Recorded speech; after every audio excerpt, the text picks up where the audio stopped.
Good morning, everyone. Successful, beautiful, but for me, personally, it's a victorious day. Today we are discussing 2022 paper. 2022 is the very first year. You guys know I started my advanced level this journey in 2019, 19, 20, 21, 22. My fourth year, I could be able to reach this successful, very beautiful results. If you guys know that Deepna became the district first, Deepna became the district first, and then I have some other beautiful results, district third, fifth, sixth, and seventh. Plus, remember, there are these three are all these sets are there. If you make sets, Deepna, Purna, Tharumini, all these are from English medium, and also Movindu, Nimri are from Sinhala medium, and also Purna, Tharumini done maths, they went to motor engineering, and then Deepna, Movindu, Nimri, they did biology, they went to Colombo Medical Faculty, and still, do you guys know they are still having this very nice, very good communication with me, such grateful students. And they are still maintaining that they are top level even at the university. Very recently, Tharumini became the section first or the batch first of whatever the batch top of whatever the degree she has done. She's doing like the top degree, whatever, I don't remember now. Anyway, so this Deepna, Movindu, Nibri, they all are maintaining exactly same like their level. Usually students going from other cities, they cannot reach this higher successness, but this time that's different. But then after 2000, after 2021, I am guiding students inside even university. So they are there. Trust this path. Trust yourself that if you do this way, you can do this really, really nicely. Because final exam coming through this, whatever the practice that you are getting from this exam papers, past papers. So to understand this exam style, it is a must that you are going with past papers and marking schemes. I asked you already to stop doing model papers. I really don't trust model papers. I do model papers while we are doing normal theory class, and also I am maintaining another paper class during we are doing the normal theory. But once we done the theory and once we starting this the exact targeting this final exam, I don't do any model papers because I trust only these the university staff who's making these past papers. And make sure whatever the past paper you do it repetitively until you reach 100 marks. So with this victorious memory, I remember all these students. Pura didn't ring me the very first day, but all the other students, they rang me right after. The phone is like really busy. They rang me right after they went to their vehicle, right after they could grab a phone from their parents. They were talking to me, there are no issues, there were no challenging, and Deepna said she could remain like 40 minutes, Tharumini said she could remain like 30 minutes, so those are the success stories of my past. I remember this one because I never thought but Deepna would be the island district first island 29, because at that time I had only few students in the class. Then I didn't compare my students with others, but I knew my students are doing a really good job. Even in my 2026 class, there are a couple of students who are always reaching 100 marks. Actually, they are from Sinhala medium class. Let's see who's going to win this time, Sinhala medium or English medium. Okay, so if you go through this path without even thinking that you would reach this high successness and 100 out of 100 for chemistry. So this is 2022 paper. Let's move on to talk about this MCQs. This paper is actually again extremely easy paper. Couple of little challenges are there. Let's see. Anyway, for you guys again feeling these papers are easier, only reason because now you've done all those previous practice. Since that practice we have whatever the questions they are giving us, we have the style. So that then these are easy. Okay, let's check these answers. Question number 1, answer 2, 2, answer 4, 3, answer 1, 4, answer 5, 6, answer 3, 7, answer, sorry, 4, answer 5, 5, answer 3, 6, answer 5, 7, answer 4, 8, answer 1, 9, answer 3, 10, answer 3, 11, answer 5, 12, answer 4, 13, answer 3, 14, answer 3, 15, answer 5, 16, answer 3, 17, answer 2, 18, answer 5, 19, answer 3, 20, answer 2, 21, answer 2, 22, answer 1, 23, answer 5, 24, answer 5, 26, 5, 25, answer 3, 26, answer 3, 27, answer 4, 28, answer 4, 29, answer 5, 30, answer 3, 31, answer 1, 32, answer 4, 33, answer 5, 34, answer 5, 35, answer 1, 36, answer 1, 37, answer 2, 38, answer 4, 39, answer 5, 40, answer 2, 41, answer 1, 42, answer 1, 43, answer 3, 44, answer 4, 45, answer 2, 46, answer 1, 47, answer 5, 48, answer 2, 49, answer 5, 50, answer 4. This paper is sort of a success paper, like no two answers, no all answers. Almost all these questions are straightforward. Maybe this again came through COVID at 2022, part came through COVID. But still, this paper is a nice paper for me. Let's see how you guys would feel. Alright, let's move on to these questions one by one. Let me take my paper to my hand.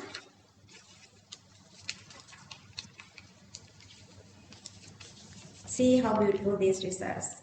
I'm going to make this kind of a, today itself I was feeling like when I looking at 22 paper, how beautifully this advertisement they have arranged that so that I'm going to do exactly same to 2025 as well using this bayan, because that one is not nice. Alright, moving on to question number 1. Which of the following electronic transitions belong to visible region? Visible region mean that energy levels from higher to second energy level. Energy is coming from higher to, radiation is coming from higher to second energy level. And then visible region of the hydrogen spectrum. Hydrogen spectrum we talked as a emission spectrum. Then higher to lower. Bama mean to higher to lower. Going from higher to lower, you have only one single, and that actually is this line, 4 to 2. This is this line. See, 4 to 2 line. This line. Question number 1, answer 2. Question number 2. Select incorrect statement. You have the same condition with 2021 paper. All these statements are easy. You can get answers so that they are trapping you in time. Like these are questions like that you are answering in structured essay, very first set of questions. Likewise, like giving reasons, explain this and that. Now they are not asking reasons, but to get the answer, it takes a lot of time. Work with super speed, looking at the question. When you know there are 5 answers, to get all the 5 answers, you have to do something. Not looking at the question, you cannot get the answer. By just simplifying this calculation, you cannot get the answer. So that make sure you are going with the super speed. So the very first one. Pauli exclusion principle excludes the possibilities of presence of third. Yeah, because you can keep only 2 electrons. No orbital can accommodate more than 2 electrons. Spins of 2 electrons must be antiparallel. So to acquire that, they cannot have third electron. So the first statement is correct. In a potassium atom, the number of electrons having quantum number 3 and the magnetic quantum number 0. Principal quantum number 3. You can go with principal quantum number 3, mean, S, P and D. And once you come to this level, then you know this doesn't have D, you have only S and P. So that these two are third principal quantum number, means 3S, 3P. You can go this way, you can just get this answer. Anyway, so that S, azimuthal quantum number 4 is L, is 0. P mean it's 1, and then again for ML value goes from minus L through 0 plus L. That goes for 0 to 0. 1 it is goes as minus 1, 0 plus 1. ML values for both these are having plus half and minus half. Plus half minus half. So that 4 electrons. Altogether 4 electrons. Manjula? So that this statement is correct. Alright, I was just muting this online class, the other online class, not the Zoom. But anyway, one of these 26 students' parents were calling and asking about their kids. Okay, if you guys go through this path, I shouldn't say it is okay or not. You guys know it's really, really okay. And then the third one, number 3. Effective nuclear charge felt by the valence electron in nitrogen is greater than effective nuclear charge of carbon. Yeah, because nitrogen has more protons. So that the effective nuclear charge coming from 7 protons supposed to be greater. And also the radius of carbon is greater. So that nitrogen is smaller, so the nuclear charge is high. So the number 3 is correct. And then the fourth one, among the ions closest to each other, the size closest to each other are not these two. Sodium and magnesium isoelectronic 10 electrons, potassium calcium isoelectronic 18 electrons. So these two are getting closer to neon. These two are getting closer to argon radius. So this is how this increasing order going through. So that these two are like away from each other. So this is wrong. This is wrong. And then this for carbon it's negative. You guys know 215, 18 are positive. Second electron gain energy for all are positive. First electron gain for phosphorus is negative. Okay. Anyway, they are asking about carbon here. That's negative. That's again true. Question number 2. Answer 4. Question number 2. Answer 4. This one either way. Increasing order of ionization energy, very easily you can get that.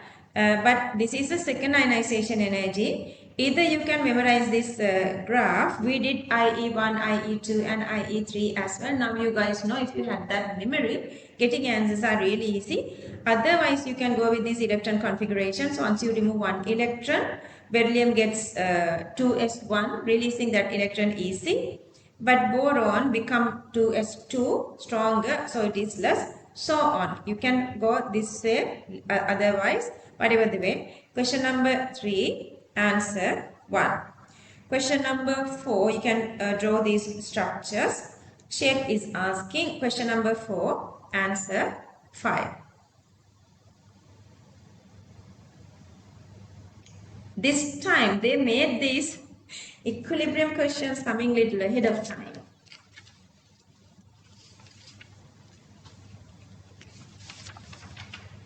Question number 5, sorry. Question number, that's what I was thinking. Question number 5, where is this question number 5? Question number 5, IPAC naming asking, this is aldehyde, plus you have a triple bond here. So you are starting numbering, starting from this aldehyde from here to here, and then substituent groups with their alphabetical order. Question number 5, answer 3. Question number 5, answer 3. Question number 6.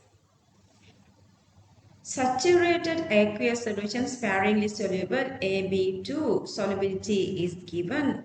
Concentration of B minus is asking. And just mentally start from here. Now you guys know if the solubility is X, AX, and since you have B2, this is supposed to be 2B squared. So 2B X squared here, okay? 2B squared here, 2B squared. Then Starting from this, you can directly get to here. 4x to the power 3. This is how you are going with the MCQ questions to save timing. Then you can get dividing. You can get answer very easily. So it's not x. B is 2x. Then 2x into 2. So question number 6, answer 5. Question number 6, answer 5. Question number 7 is again same sort of a question that takes time. So make sure that same thing they are now playing. I guess 21 paper were not timing enough for students for 2021 paper. So they are maintaining the same thing for 2022. Luckily we have done 21 paper before 2022. So they had like, the lot of time remaining. I don't know how much time you guys were remaining. But as I told you, they had like more than 30 minutes and 40 minutes remaining. You guys can WhatsApp me with your experience for this paper and your marking as well. Question number 9 again. Correct one is asking polarizability. Polarizability depending on negative charge and the size. So the anion radius high, negative charge is greater. So that the polarizability is supposed to be greater. Isoelectronic, so this is the greatest, this is the greatest. And then out of these two, chlorine is supposed to be greater. First statement is wrong. Then the polarization power again, polarization power. So the highest charge goes to magnesium. Out of lithium and sodium, sodium is larger, less polarization power. So lithium comes to the middle. So this is the order. So that's again wrong. Next one, electronegativity. Electronegativity, we know that's very simply. We did this full series. They were asking only a couple of these. We know this one. Here I have given up to the second decimal to memorize. That's again wrong. And then the fourth one, non-polar. London forces, molar mass increasing, and these two hydrogen bonding, but still this hydrogen bonding is greater. This hydrogen bonding is greater. So that's the correct one, the boiling point. And the distance and the bond length is asking. Permanent triple shorter, permanent double. And these two are permanent single. But hydrogen smaller, fluorine is larger. And here both fluorines are larger. So that this internuclear distance, the blue one supposed to be, HF supposed to be less. And the internuclear distance between FF supposed to be greater. That's again wrong. This is the increasing order I'm showing. Question number 7, answer 5. Moving to question number 8.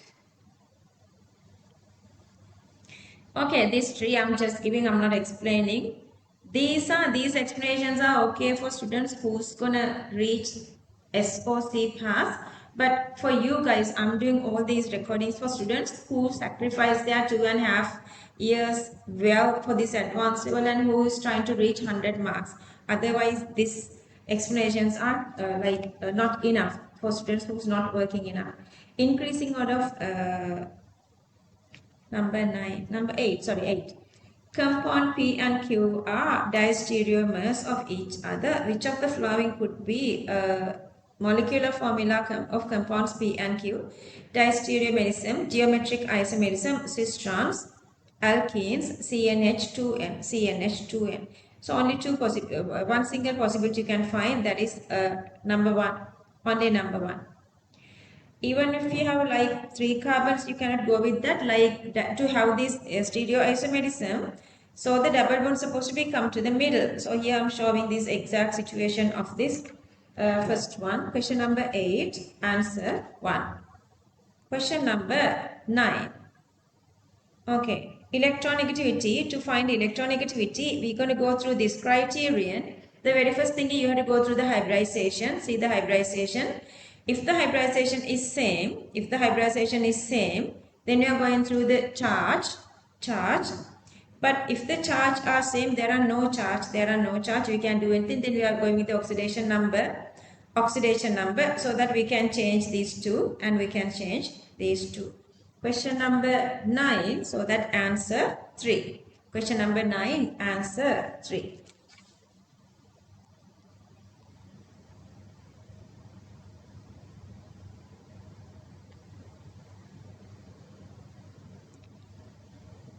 Question number 10. Organic compound X does not give a colored precipitate when treated with 2,4-DNP. Okay, we're going to skip this one. When treated with acidic dichromate, Y is formed. Y is formed.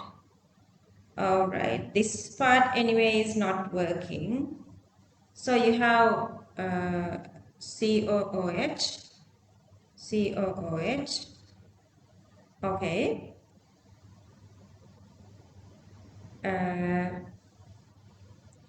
Y gives the colored precipitate with 2,4-DNP. You cannot oxidize this further. Then this is actually, you can separate. This one you can actually separate. This is ketonic part. If you go further, Y liberates carbon dioxide when treated with sodium carbonate. That is this sodium carbonate thingy, this part. For that, you have this COOH here, but this part is not acting here. You can say that you can go with this ester as well, because ester dissociate with any acids or bases, but they were not giving any acidic or basic medium here for the first part. That's why we cannot go with this one. They were not selecting this answer. One single answer, question number 10, answer 3. This is a good paper.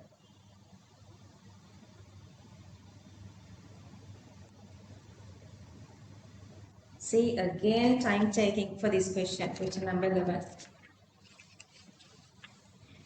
Consider the following equilibrium that exists in a closed rigid container at 500 Kelvin. So the given reaction, its delta H is less than 0, so it's negative exothermic. Which of the following describes the effect of equilibrium constant Kp when the temperature increasing? Kp does not change. No, Kp depend on temperature. Kp will increase because the activation energy of the forward reaction is decreased. Okay, so what is the meaning of that?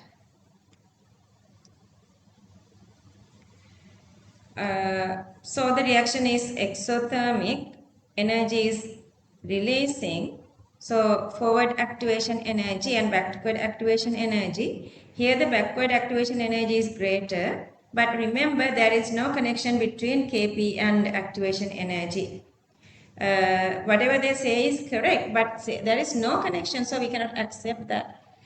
Kp does not change, you cannot get that. Whatever it is, Kp is changing. Kp will decrease. Last one is Kp will decrease because okay, see, question answer 4th and 5th one, you can, it's like, going together, will decrease because the forward and backward reaction is endothermic, exothermic. So this is definitely exothermic. Exothermic and favors the backward. See, for 4th and 5th actually I have taken together. So the forward reaction is exothermic. So when you increase the temperature, the reaction is going to backward. So the A and B are increasing, see, and so C is decreasing. C is decreasing. So that the Kp is supposed to be decreasing. Each and every single keyword of 5th is correct, 4th is incorrect. Question number 11, answer 5. Question number 12. How easy? Easy questions are very, very easy. They were given these two conditions. And then they were also saying this order with respect to x is 1, order with respect to y is 2. They were given that as well.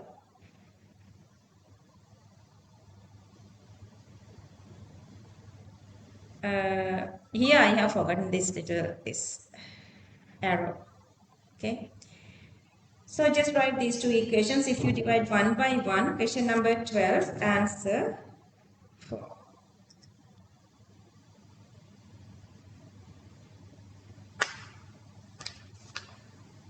Question number 12, answer 4.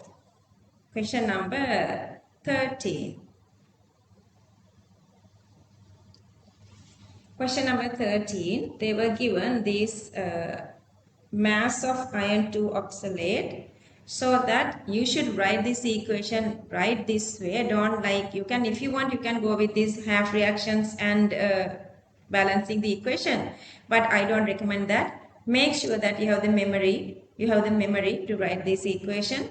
Then the stoichiometric ratio is 5:3, and then mass divided by molar mass is the number of moles, 0.003, and then 3 multiply 3, and then 5 here divide by 5, and that actually is the number of moles of potassium permanganate. That actually is 0.06. Volume is number of moles divided by concentration, and so that, sorry, this part is just some leaving as it is. This part is I'm just leaving as it is. This is the number of moles divided by the concentration is the volume. Concentration they were given in calculation, sorry guys, is 0.06. Number of moles divided by concentration is the volume. Question number 30, answer 3.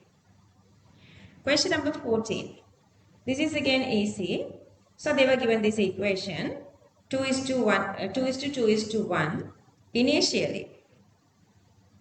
They say X amount is dissociating. At a given temperature, a certain number of moles of H2S was inserted in evacuated 1 cubic decimeter. So that's the concentration. Reach the equilibrium. Found fraction of X of H2S has dissociated. So the dissociated amount is X. X is dissociated. Fraction of dissociation, then the total amount is supposed to be 1. If total amount is 1 and then X is dissociating, then the stoichiometric ratio is here. If this is X, 2:1, this is supposed to be half of that, X divided by 2. X dissociating from the total. So if it is 1, 1 minus X. Rest of everything is very easy. Get the total number of moles and get the molar fractions of each. And then if the total pressure is P, both sides, so they were given the total pressure is P. Do the substitution, get the answer. See how many questions we did this kind for our in our theory note. We did a lot of this kind of questions. Make sure that you guys are going through that. And we have a separate plan starting from next week, I guess. I would explain next week what kind of a plan you're supposed to maintain until you get to the last day of chemistry. Since you guys having this timetable and everything, make sure that you are planning your day every day really nicely. This is again very easy. And pH curve obtained titrating 25 cubic centimeter 0.1 unknown. And then 0.01 volume is unknown. But at the equivalence point of this volume of the base, unknown base. Okay, if I give another color. Let's say this is 0.01 the concentration and the volume of base here is 25. See, at 25. It simply means 25 0.1, 25 0.1. So this is 1:1 ratio.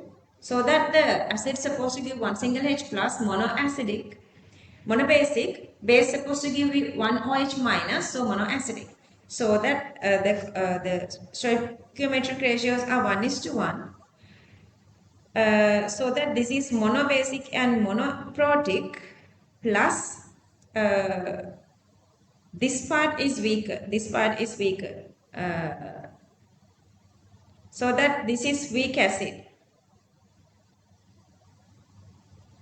This part is weaker. So weak acid, and the base supposed to be stronger because this part reaching almost like 13. So the strong base. How is these questions? If you have perfect knowledge, these answers are really, really easy. That's why I'm asking you guys to stick with past papers, not go with model papers. Moving to question number 16.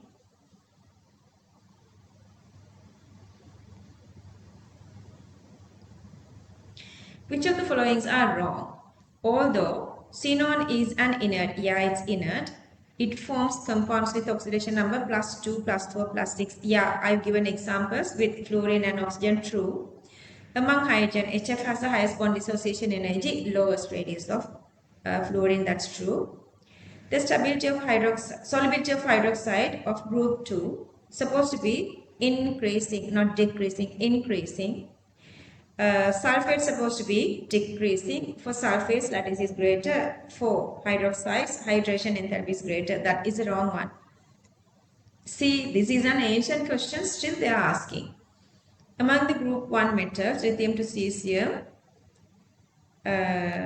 cesium has the lowest melting point. Yeah, largest radius, metallic bond strength. The oxidation number of nitrogen of this NH2OH is -1. Yeah. Hydrogen plus 3, oxygen -2. Question number 17.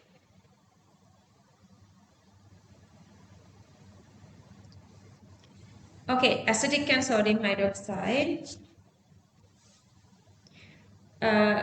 Question number 17, at 25 degrees Celsius, to V1 cubic centimeter of to V1 cubic centimeter of X moles per cubic decimeter. Okay, so they say acetic concentration is X and volume is V1. V2, and they say V2 is greater, and they say V2 is greater here. They were adding V2 volume, and then volume is V2 and the concentration is Y, that is sodium hydroxide. pH of the final mixture is asking. pH of the final mixture is asking. Alright, so they were given those two data so that we can calculate acetic XV1 and the sodium hydroxide YV2. If V2 is greater than V1,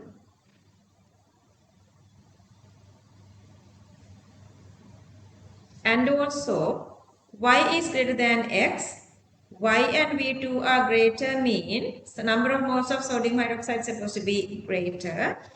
That's all we need. Only we need to figure out that.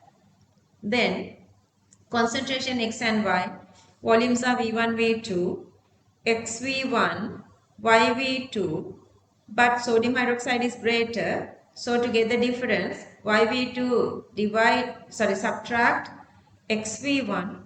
So this is the number of moles of sodium hydroxide remaining.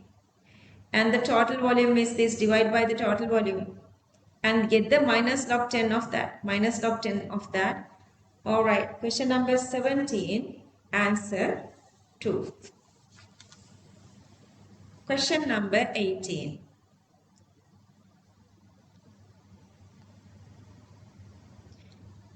Incorrect regarding the given data.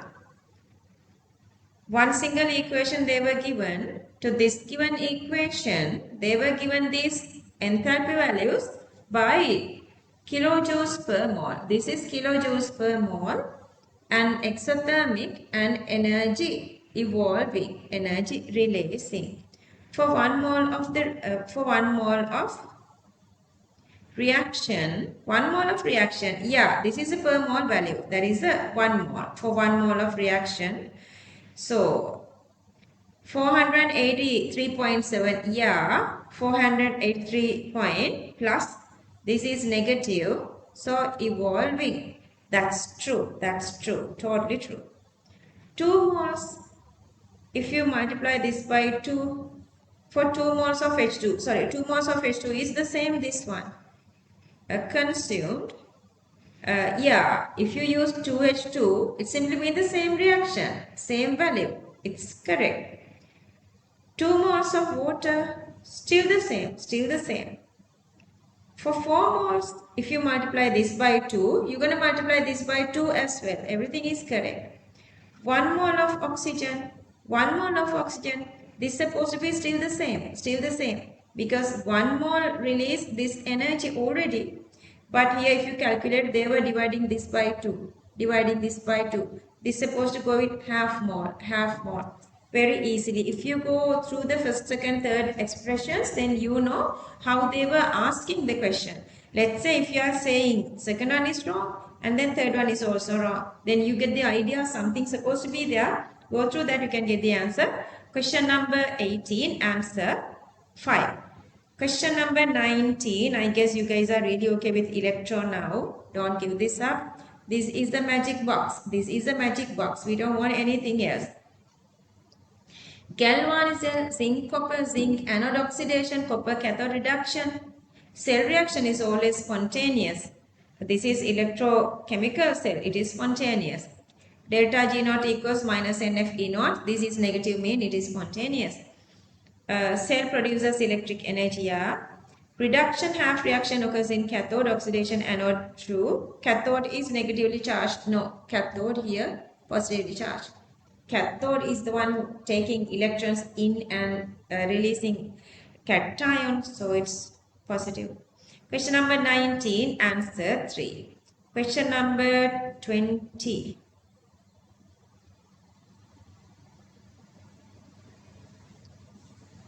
I remember I did this mechanism, maybe I have not.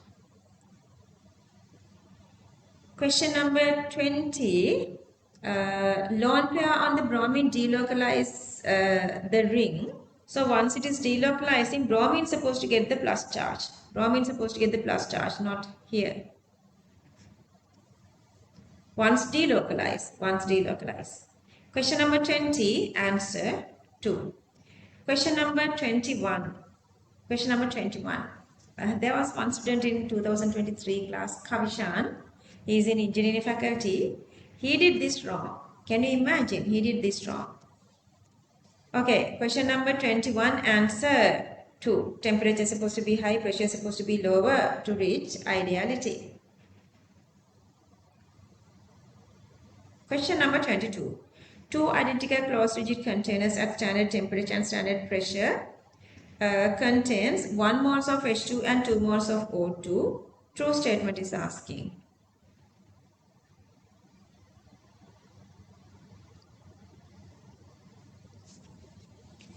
Both H2 gas and O2 gas have the same average kinetic energy.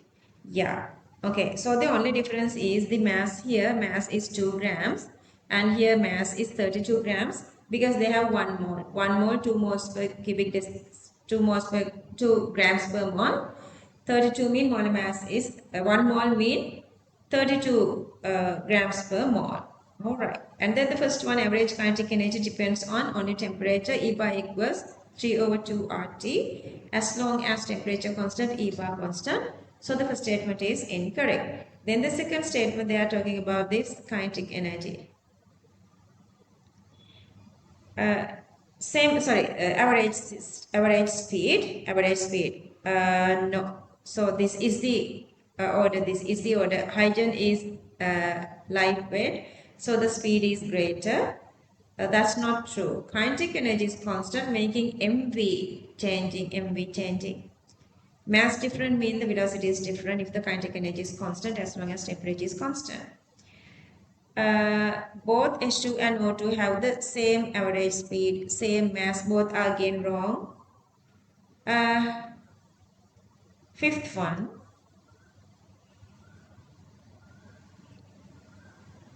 Both H2 gas and O2 gas have the same effusion rate. Effusion, we never talked about the effusion, but we know the diffusion. Diffusion means spreading out of substances from high concentration to low concentration. And then the effusion is still the same. Diffusion and effusion are still the same. But a little difference is here. Remember I asked you guys that I would do this earlier ahead of time. I forgot that totally. And then the effusion is again that it is releasing from a small space, like a hole or something, small hole or something. Diffusion or spreading of substance through a narrow path. Diffusion path is smaller than free path. So therefore diffusion its path is free. Effusion path is not free. I supposed to do this one for 4th unit. It's now I am doing this.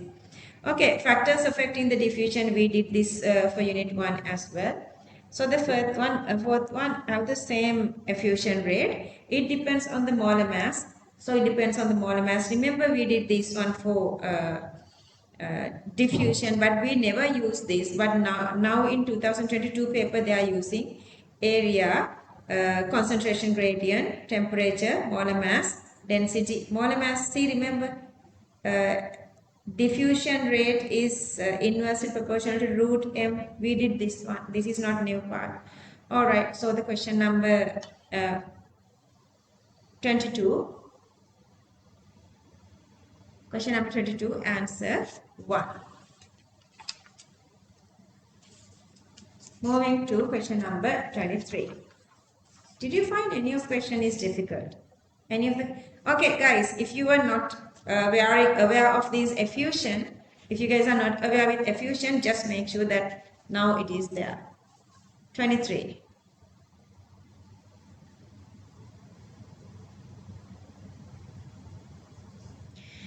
At 25 degrees Celsius, molar enthalpy change of dissociation of the solid X is given.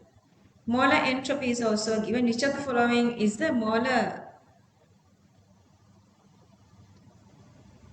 entropy of this X is asking. Anyway. Okay. Solid to aqueous. Entropy value is given.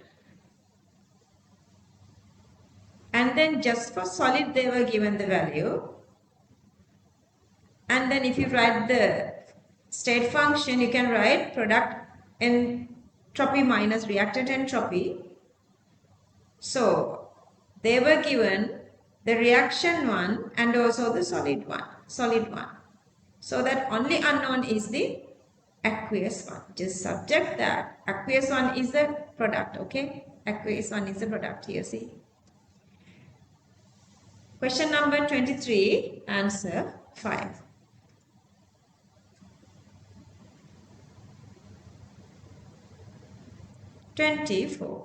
Consider the major product of electrophilic addition reaction. Correct step of the mechanism. Different issues are there. I'm not explaining. You guys can ask me if your answer is wrong. So only this one is the acceptable one. Arrowhead is wrong. Maybe the plus is say this is the minor product. This is again wrong. Minor product wrong. There are differences. Question number 24. Answer 5. Question number 25. Consider a gaseous equilibrium at constant temperature. Take Manjula.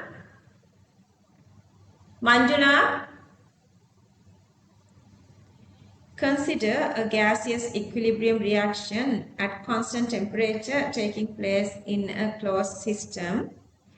When doubling the pressure and the volume of the system, the equilibrium constant seriously remains same. Equilibrium constant depends only on temperature. Question number 25. Answer 3.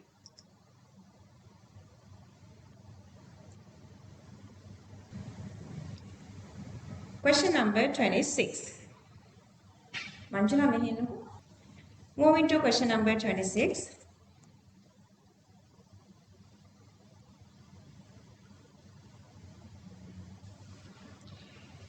Magnesium nitride and lithium nitride react with water. They were given these two. They shouldn't give, but they were given. A mixture containing 3 moles of magnesium metal. Okay, we have these two reactions here. Magnesium nitride and lithium makes lithium nitride.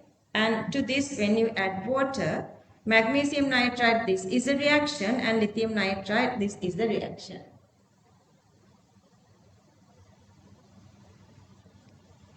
And they were given a mixture contained 3 moles of magnesium. They were using 3 moles of magnesium. The stoichiometric ratio 3:3 here. That 3 is you are using here. And then 1:2 ratio, multiply 2, then 2 moles of ammonia is coming through that. Here 1 mole, 1:1 ratio, 1 mole of ammonia coming through that. When the product mixture resulting from this reaction was completely reacting with excess water, 44.2 grams of ammonia gas was produced. Mass of lithium in the metal is asking. Okay, so the total ammonia 44.2 divided by 72.6 moles. So the ammonia coming from ammonium nitride and 3 moles here as a data, 1 mole here, to that 1 mole 2 moles. So that ammonia coming from magnesium nitride is 2, altogether 2.6. So coming from lithium nitride is 0.6, 0.6. So ammonia to lithium nitride. See, lithium to lithium nitride, ammonia to lithium is 1:1, but lithium, see, ammonia to lithium nitride is 1:1. But then that lithium nitride to lithium is 2:6, mean 1:3. So you have to multiply that by 3 to get the lithium and then multiply with the molar mass. Question number 26, answer 3. Question number 27. Ammonia can be synthesized at high temperature using this, and they say it's unbalanced, so you have to balance the equation. You can balance it easily. Maximum amount of ammonia in grams that can be synthesized from 45 grams. Okay, so we have to find the limiting factor here because they're saying this is 45 and this is 12. Divide by the molar mass of each, say the molar mass of each, then the number of moles are 1.5 and 6, 2:5. Find the limiting factor. If this is 1.5, then multiply with 5 divided by 2, then number of moles of hydrogen supposed to be 3.5. Yeah, it is enough. So we have 6 already, so that the limiting factor definitely supposed to be NO.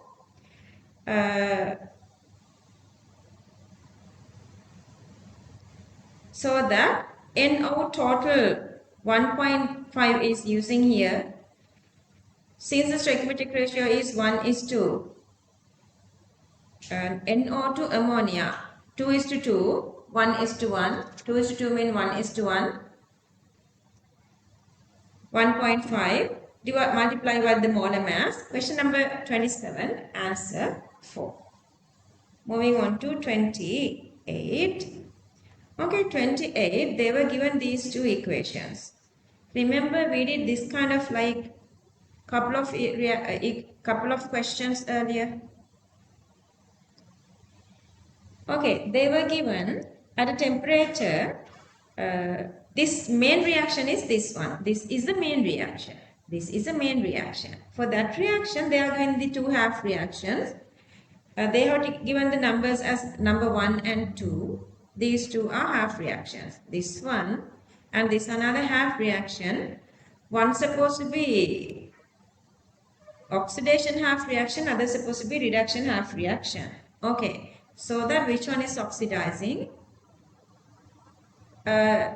Using this, yeah.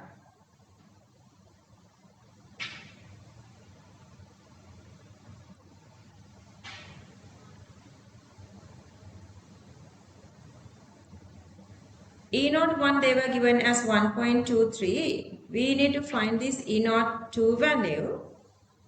And to get this equation, what you can do is you can write the second equation the reverse way,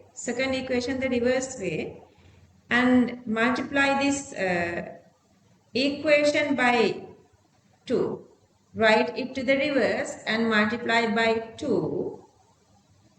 And then you can add these two equations. And this the equation you made with the second equation, and add the very first equation, and then you are coming back to this one.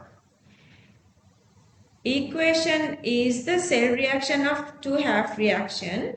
One is giving the H2O, which is a product. Now we are here. H2O2 goes to H2O, -1 to -2. That's supposed to be the reduction reaction. And this is supposed to be the oxidation reaction. So that the first equation is the cathode. Second one supposed to be the anode once you write the equation. So that you don't have to actually write like that as well. You can get that even from the main equation, but I was just confirming it here. Anyway, after you figure that out, you are just going with this equation. This is known, E naught cell known, E naught 1 is known, just you can subject E naught to question number 24, 28, answer 4. You don't want to do all this because using this one you can say H2O and O2, these two reactions. Which one is oxidizing and which one is reducing?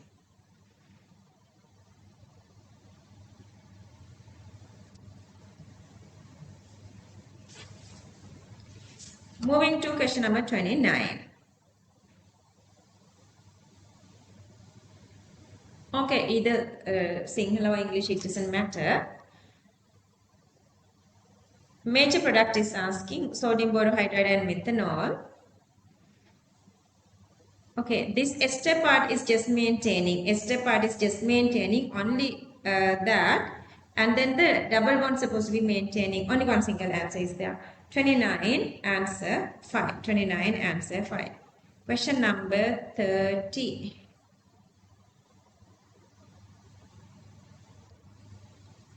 Alright. With the given condition, you can write the reaction quotient. If you find the reaction quotient here, once you find the reaction quotient here, Kc also given. Reaction quotient value is this.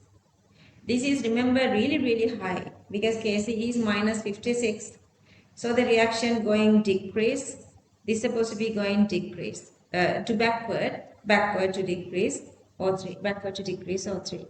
Question number 30, answer 3. Question number 30, answer 3. Question number 31. For a given chemical reaction, which one of the following is affected by temperature? Collision frequency of, temperature increases, kinetic energy increases, movement increases, collision increases, collisions per unit time increases, the collision frequency increases. Number of collisions per unit time, number of collisions per second per unit volume is the collision frequency. B. Kinetic energy of colliding molecules. Kinetic energy is increasing. Standard enthalpy and activation energy are not affected. Question number 31. AB correct, answer 1. 31, AB correct, answer 1. This is the mechanism I was given, not that bromine lone pair delocalization.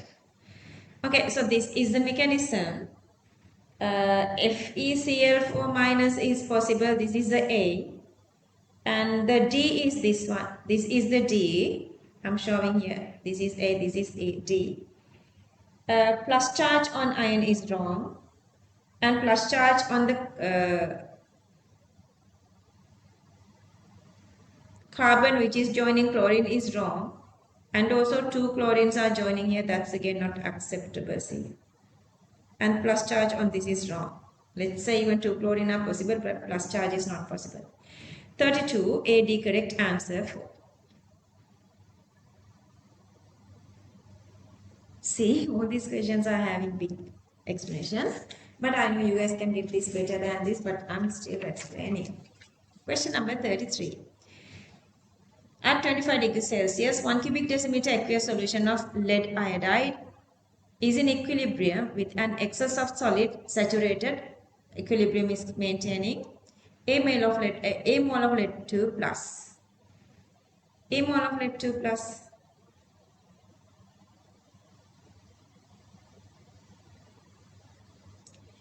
A mole of lead 2 plus. So that iodide is supposed to be 2A. Iodide is supposed to be 2A. Okay. 1:2 ratio. The amount of lead 2 plus will be 2A mole when a volume is double. Volume is double mean solution is saturated. Solution is saturated. It has excess solid. If you double the volume, the amount of A coming to the aqueous medium is also doubling. It's also doubling. So 1 cubic decimeter A, 2 cubic decimeter supposed to have twice of that 2A. 2A, it's saturated. So it's correct.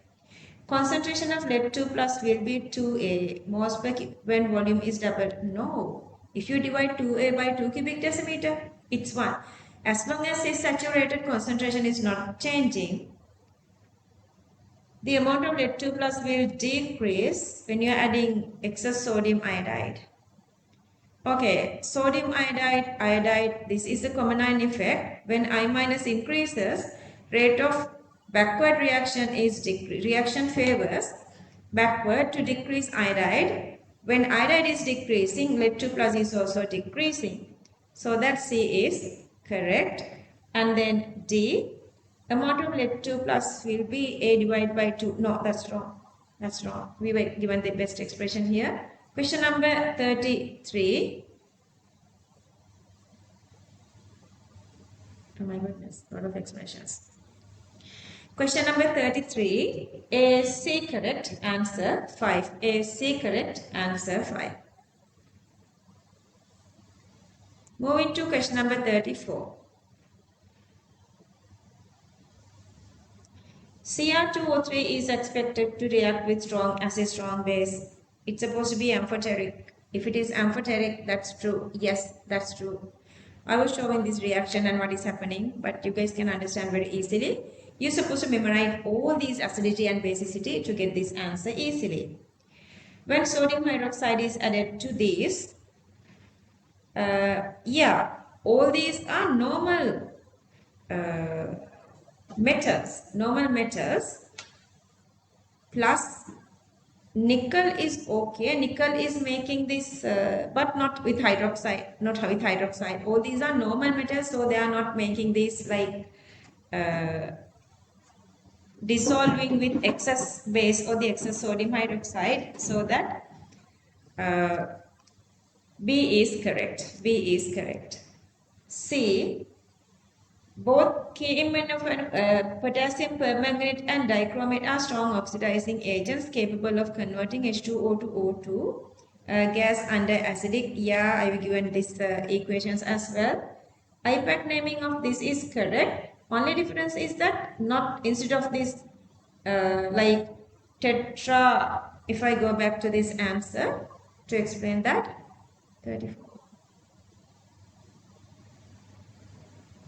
See, you have here tetrachlorocuprate, but the answer is supposed to be tetrachlorido.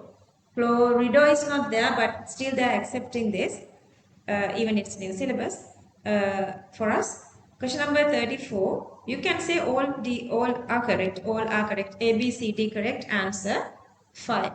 Question number 35.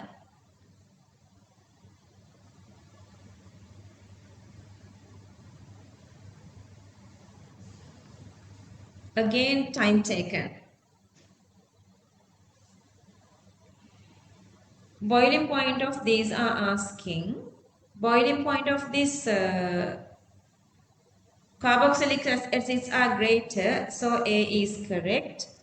And then the second one, non-polar, London forces, not the molar mass, London forces, and then the surface area. So that second B is also correct. B is also correct. Moving to C, these two, this is hydrogen bonds. So this is supposed to be greater. So C is incorrect. And then D again, London and hydrogen bond. D is also incorrect. Only AB correct. Only AB correct. Question number 35, answer 1. Moving to question number 36. Both dilute and conc nitric acts as oxidizing agents. Yeah. See, I have given a couple of these examples. A correct. Thermal decomposition of ammonium nitrate. B is correct. C, NO bond. This is not equal. Okay, so only two are participating. Not equal. Only these two are equal. C incorrect. Carbon does not react with, no. This is a reaction, D is incorrect. 36. A correct, B correct, C incorrect, D incorrect. Question number 36. A, B correct, answer 1. Question number 37. That's again, yeah, it's here, 37. Ozone layer. It is a region in the upper atmosphere, stratosphere, where only ozone is present. Yeah, up to that it is correct. Yeah, it is in the stratosphere, that's true. Stratosphere, that's true. But not only O2, see, it is in the equilibrium with O3. So A is incorrect. Atmosphere where the atomic oxygen is abundant. Yeah, because atomic oxygen it is making through any of these like free radical.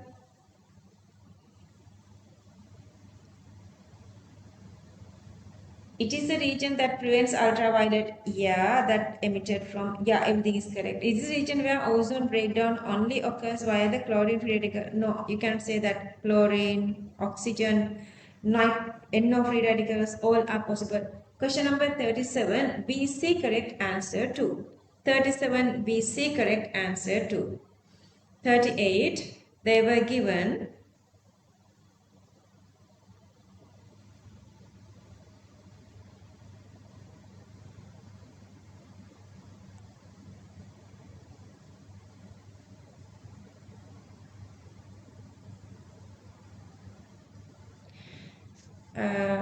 this condition they were given, and then they were taken 50 cubic centimeter of aqueous and reacting with HCl. Knowing this HCl, they can find how much is in 50, that is 3 into 10 to the power, in 50 it's 3 into 10 to the power minus 3, but altogether they have 100 of this aqueous, so that 100 it is twice of that, and that is this amount. But they were given here the total. Total is 1.311 0.135 into 100. 0.135 into 100, and this is the total. This is the total, and this is how much is in aqueous, so that the remaining is in organic. The difference is in organic, and then you have to divide by its volume to get the concentration. Okay, so that KD, question number 38, AD correct answer for 38, AD correct answer for C. Very simple calculations, but still that comes not with one single answer. This is a part of the answer, understood? Part of the big question, so it takes timing,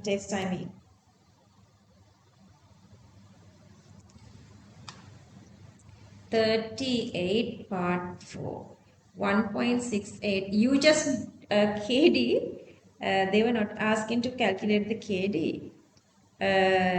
Yeah. Without calculating KD, you can get the answer, but I went up to that. So the KD I have taken as this is top to this is bottom. So this is supposed to be dissolving higher.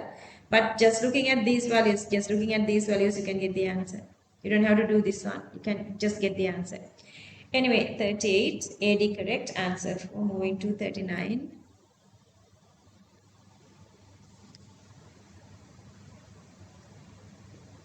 Oops, why is that? 39.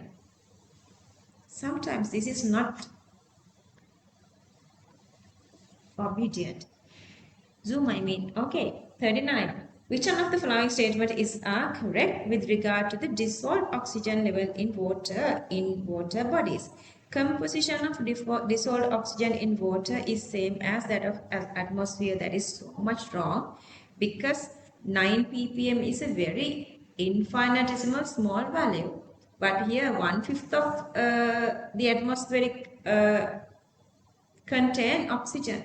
Compare with O2 level in water depends on oxygen solubility, example temperature, whatever. But we know that this is very, very small. I mean that this is very, very small. Dissolved oxygen level in water decrease due to eutrophication. Yeah. What is a eutrophication? Unit 14 stuff, you know, I'm explaining better. Excessive growth of algae due to addition of nutrients to the water. Due to growth of thick blanket of algae colonies on water surface, it prevents penetration of sunlight to lower layers of water bodies. This prevents photosynthesis so that decreased O2 level of water. So B is correct. C. H2S to be produced in water by dissolved oxygen level in water is high. No, low. When oxygen level is high, when dissolved oxygen level is decreasing, it creates anaerobic condition. Then anaerobic bacteria reacts on dead debris of aquatic animals to oxidize sulfur containing compounds to H2S. If you remember the Bear Lake having this H2S, I was just making these fun stories at that time to explain you guys this because of this reason. H2S rotten smell. Part D.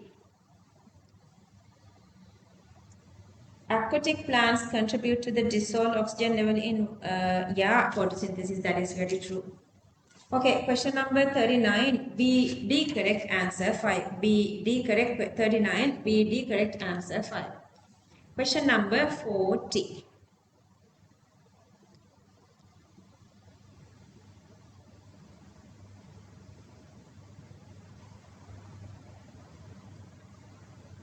Question number 40.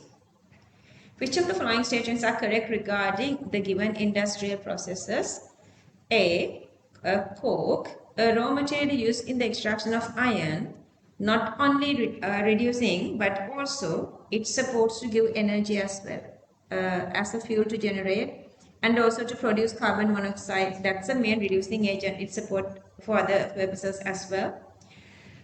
A raw material used in the extraction of magnesium, Dow process, can be generated, utilized by byproduct formed during the electrolysis step. Yeah. Okay, if I refresh your memory, extraction of metal, Dow process, raw materials are bitten from sodium chloride production. There are 5 main steps. Production of calcium oxide by calcium carbonate, the first step. Number 2, production of magnesium hydroxide. Reacting this calcium oxide with water produces calcium hydroxide. Calcium hydroxide with magnesium 2 plus gives magnesium hydroxide. Third step, production of magnesium chloride. Magnesium hydroxide is reacting with HCl and then it is making this magnesium chloride. Then the fourth step is the electrolysis of magnesium chloride, drying and electrolyzing. Then you can get this liquid magnesium and then during that it is releasing this Cl2 and we are using that to make this HCl. That is the part they were just saying, the byproduct. That's true. Part C. In the manufacture of high purity TiO2 using rutile, inorganic impurities are removed in the chlorination step. Is it true? Okay, production of titanium oxide. Chlorination, so reacting with titanium oxide or titanium, either way you can write. Rutyloilmenite.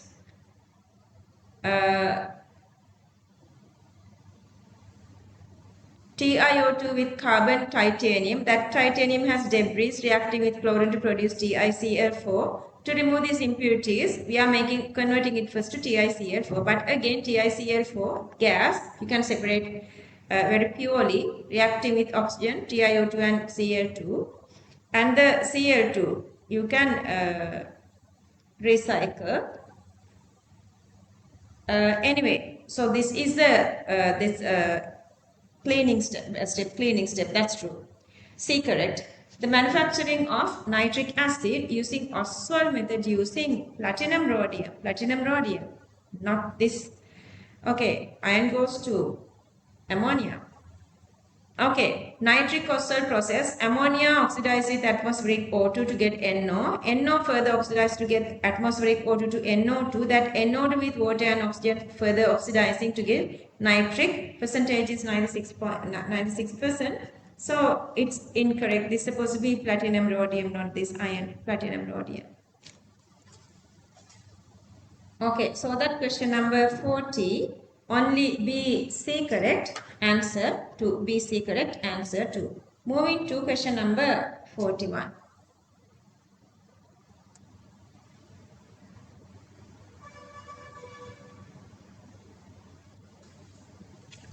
Okay. The decreasing order of the acid strengths of oxo acids are given like this. Remember, even the 2021 paper has same.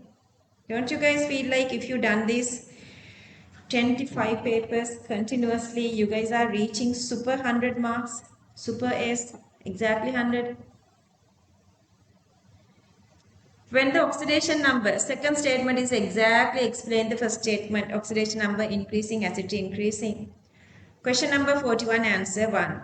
H2S gas 42. H2S gas reacts with acidic solution of dichromate, elemental sulfur. Yeah, oxidizing. H2S is oxidizing by dichromate. H2S can act as a reducing agent. Here, H2S is reducing dichromate. That's again true.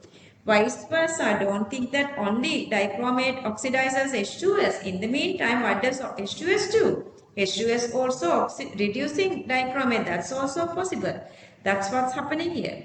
It get oxidized to sulfur, reducing dichromate. That's true. So explanation is there. 42, answer 1. 43. An electrochemical cell based on the reaction this can be used to generate electricity. Yeah, spontaneous. Any redox can use. Adsorbing to platinum plates using coated with platinum black. We can create these half cells. That's true.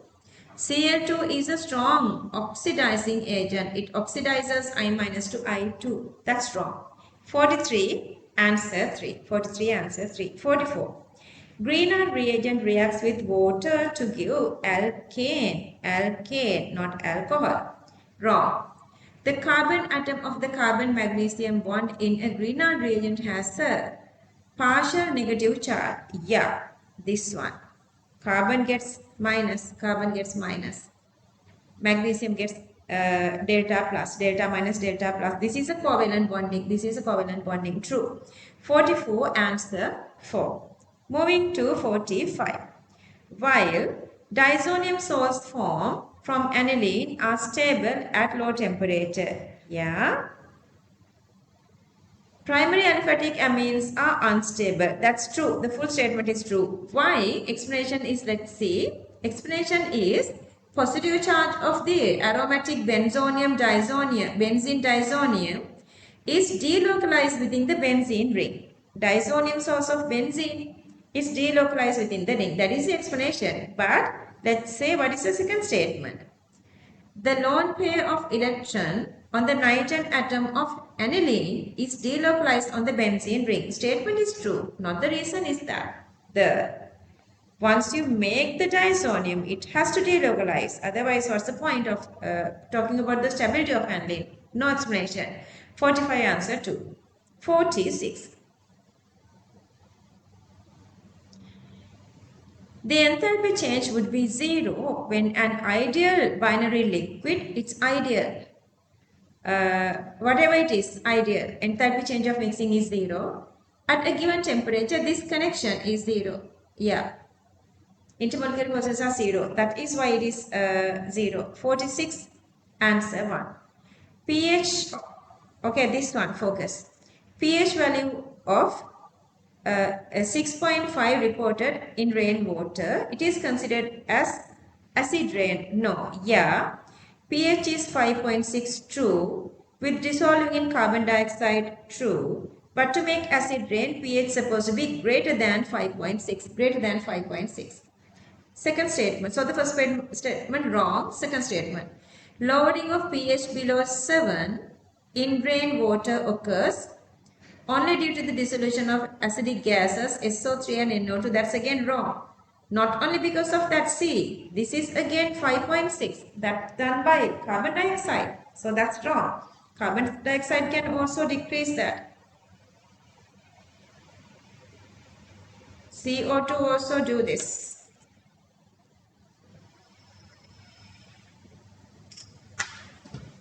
So both statements incorrect. Question number 47, answer 5. So again, tick starting. Question number 48. At a given temperature, half-life of first order reaction is given by this equation, correct? In a first order reaction, see again a calculation. In a first order reaction, T have 50. Okay, how many half-lives need to go to 150? Like 50 to 100 to 150.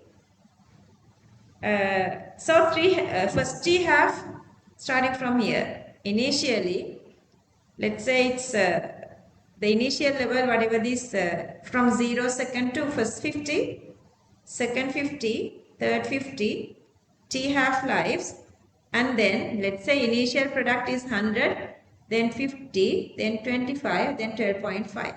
See how many half lives are here? 1, 2 and 3.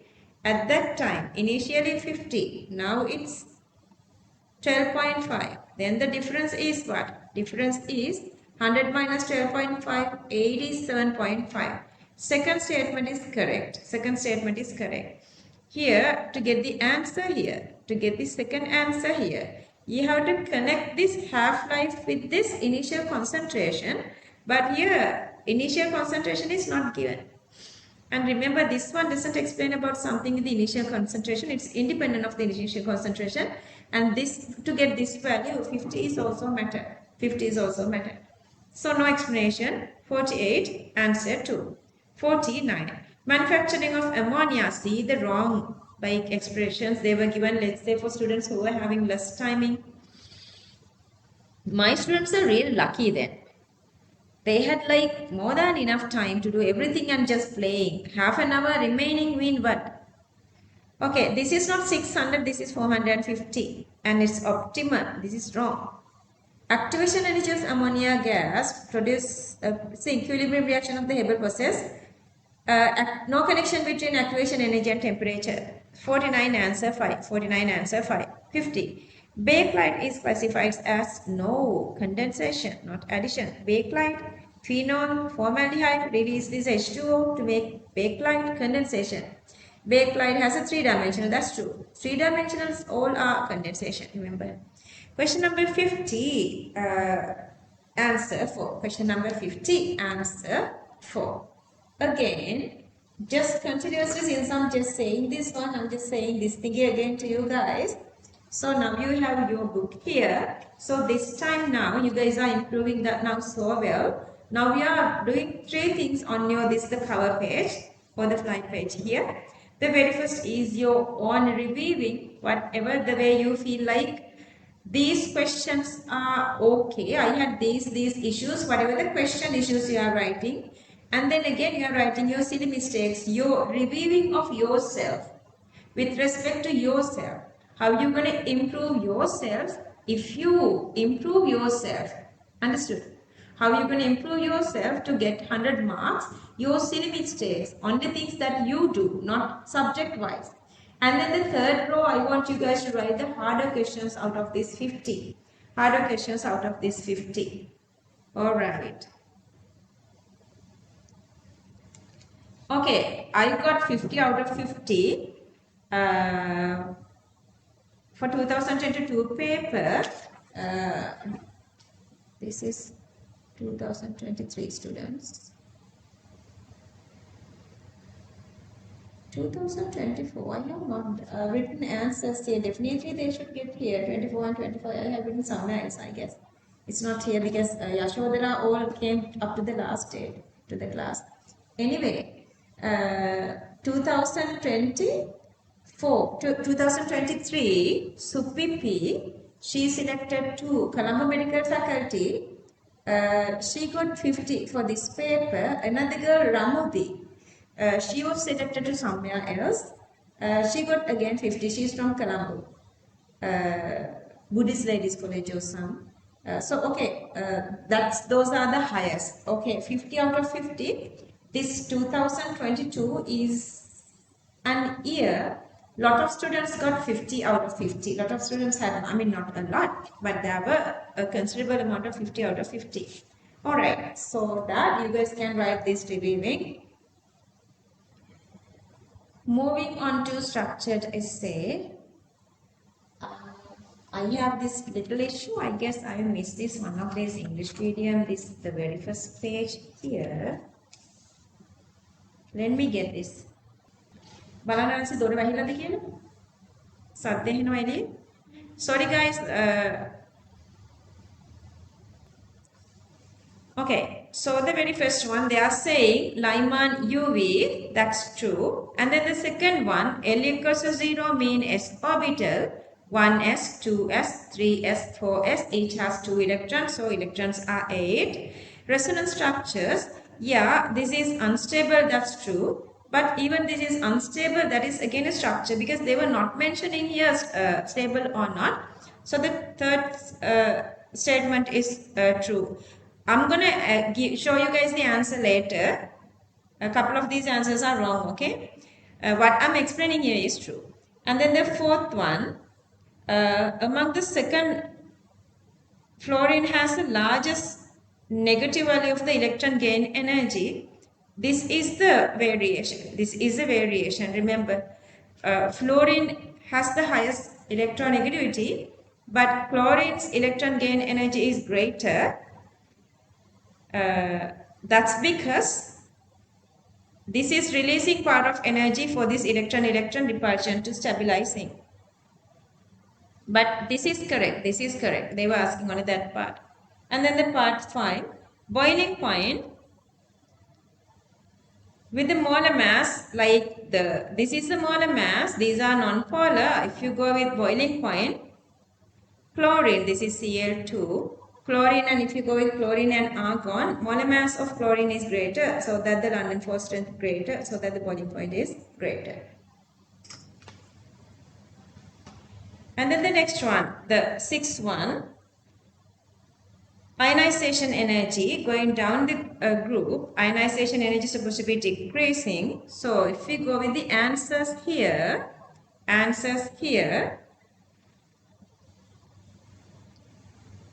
first one true, second one false, third one true, fourth one true, fifth one false, last one false.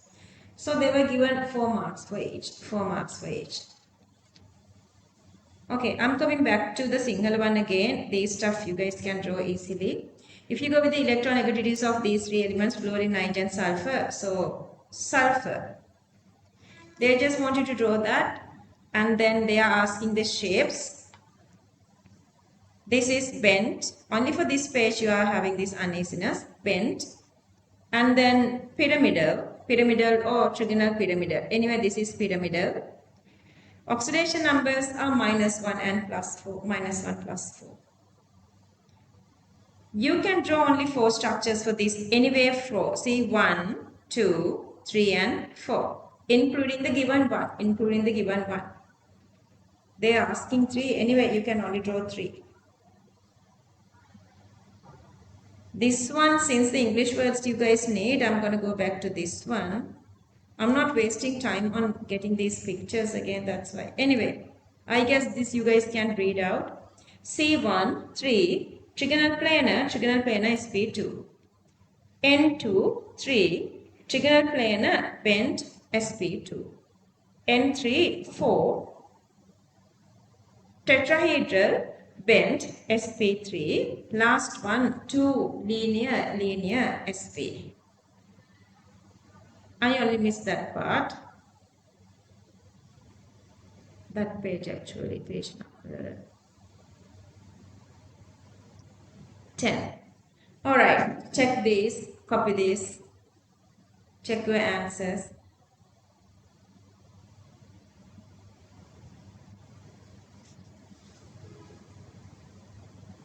Can you guys believe that every year they are maintaining the same style, but students are going through those like fake model papers, and they are like major part of advanced level these subjects, especially chemistry, they are not reaching good results.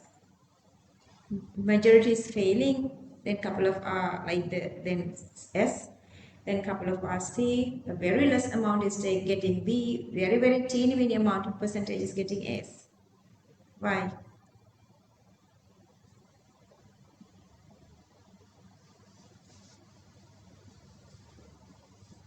Okay, pi bonding, carbon, nitrogen, only no D, P, so that always 2P.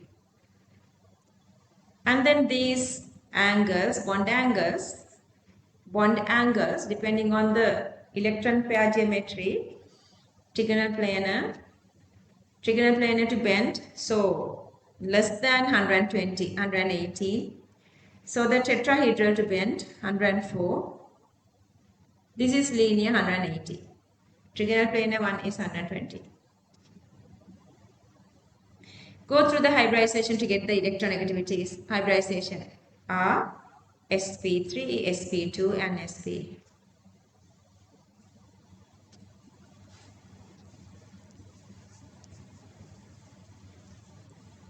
Again, everywhere they were spreading this same kind of question, you know, everywhere it's there. Flowing species increasing order of the property, ionic character, all are calcium, so we have to go with the polarization power of anion. This is the increasing order. Bond angle, for that you guys need this to draw the shape. Square pyramidal bent linear. So this is the bond angle, increasing order. Ionic radius. So third period supposed to be the greatest. These are isoelectronic fourth period. And then again the bond length. Next one is the bond length. That again you have to go with their shapes and how many number of resonance structures are there. Permanent triple bond, permanent double bond. This is spreading between 2. This is way less greater, spreading between 3. This is permanent single. First ionization energy, just go with one single. I'm going to go with lithium, nitrogen, fluorine. And then if you write magnesium supposed to come to the greater side of beryllium. Magnesium supposed to come to the greater side of beryllium. This beryllium supposed to get here. Beryllium is here. You guys know how to do this one. Just go with the one single period, and then the above period is smaller, larger, below period is smaller. Right next to that, you have to write that.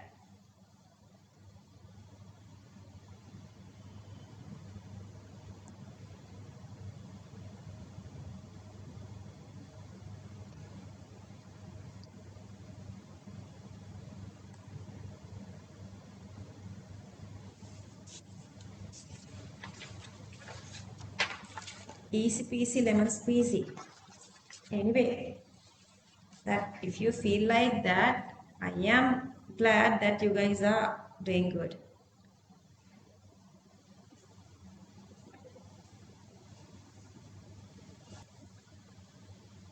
Okay, question number 2, A is an ionic compound composed of 3 elements, 1:4:1. I'm not sure about like how many compounds are there to go with this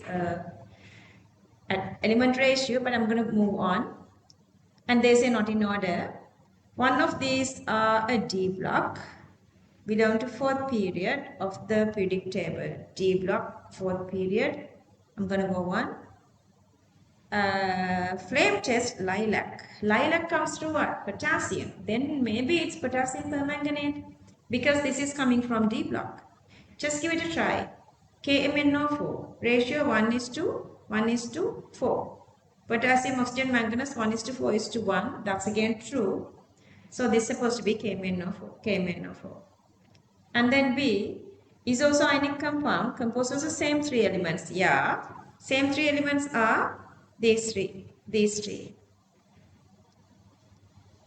Green color solution, potassium manganate. If you remember this one, we did couple of times. I'm not explaining you guys even for unit 4, even for Unit 6. So that is potassium manganate.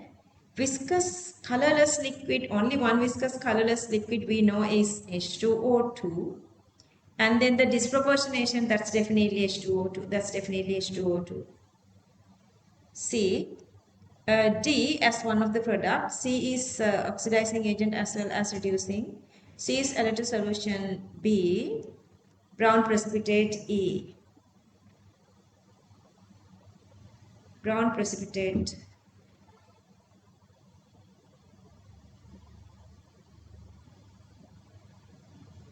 Why brown? Why it's not going to Mn2 plus? Is it basic medium? Brown is also possible. So okay, this is H2O2. So it is giving H2O. Anyway, if anything is brown, KMnO4 between these two, between KMnO4 and H2O2, if anything is brown, that's supposed to be MnO2. Then this is definitely supposed to be MnO2. One single option is there, that's why. F is a compound composed of 3 elements. One of these elements is a 3D found in hematite, D block, then this is definitely supposed to be iron. When barium chloride is added to the aqueous solution of F, white precipitate, insoluble in acids, then that's definitely supposed to be sulfates. Precipitate G is barium sulfate, F supposed to be iron. And then moving on, H is composed of 3 elements.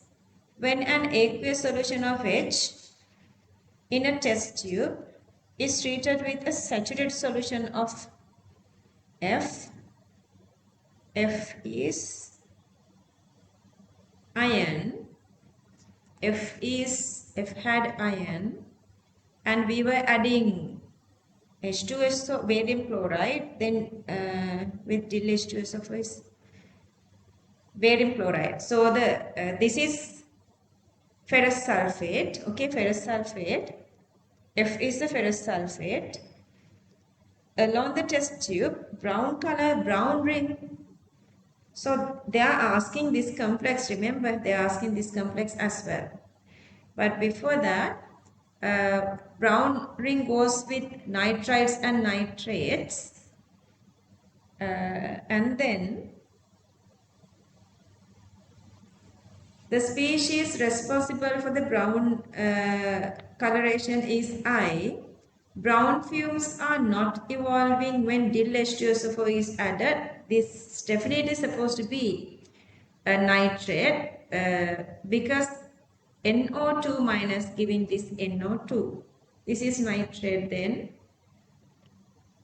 And then they say yellow flame test sodium, then the compound supposed to be sodium nitrate. Moving on. Then they also asking what is this I. Okay, I is this complex, brown ring test complex is also asking. And then J.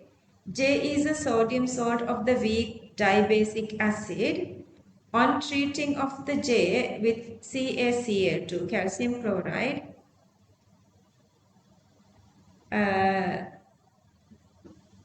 the white precipitate K is formed. K reacts with H2SO4 to give weak dibasic acid L. Actually, we know only 2 calcium precipitates this possible. Calcium sulfide or calcium oxalate. Calcium sulfide or calcium oxalate, because both these acids are weaker. Either oxalate or either sulfurous. Both acids are weaker. Decolorizing solution AA is KMnO4. Both these are decolorizing KMnO4 as well. So they were taken both these answers. Alright, going back. This is the Sinhala. Yeah, English one is here. So this is the answer. These are answers. See how beautifully you can get answers. And then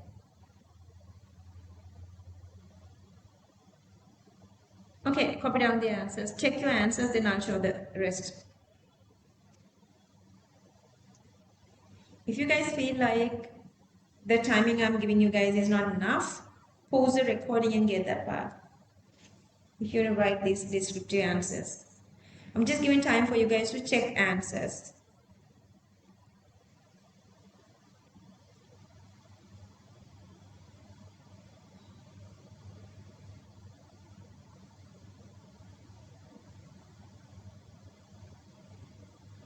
White precipitate that dissolve in acid, sulfide, oxalate, so on.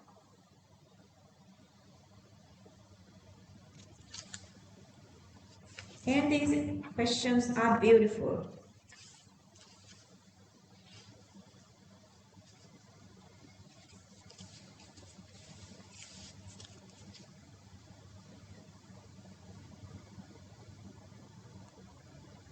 Give balanced ionic equations for the reactions that take place when A mean KMnO4 added to the flowing solutions, C mean H2O2, F mean FeSO4, acidic solution of J mean both equations. They were given marks for any of these. It's not necessary to write half reactions. They were given full marks like 10. But if you done something wrong here, they are giving least marks for these two. If you feel like you can write the full equation, then the half reactions are okay. Otherwise, just write the full equation.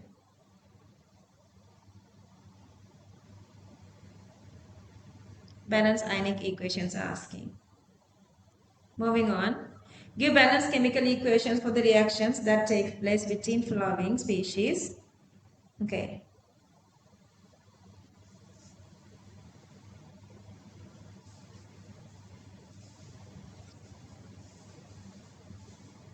Check your answers. See how easy these parts, like, I have even nothing to explain. Question number 3, part A. A closed container equipped with a piston containing contains a given mass of an ideal gas at a constant temperature T. Give the relationship between pressure and volume. Connection. Either you can write pressure volume have the inverse relationship, and you can write PV equals to K.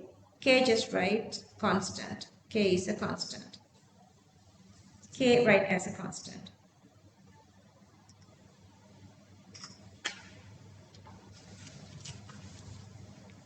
Okay, this connection, whatever the way you can go on with, just to show this connection with the density and pressure. PV equals nRT, N equals M over M, and then M over V is the density, then subject density. If all the other parameters are constant, this is constant. PV equals to K, D equals M over V, V equals M over D. Then instead of this V here, I'm writing M over D here, and then subject D, and then if M and K are constant, density is proportional to pressure.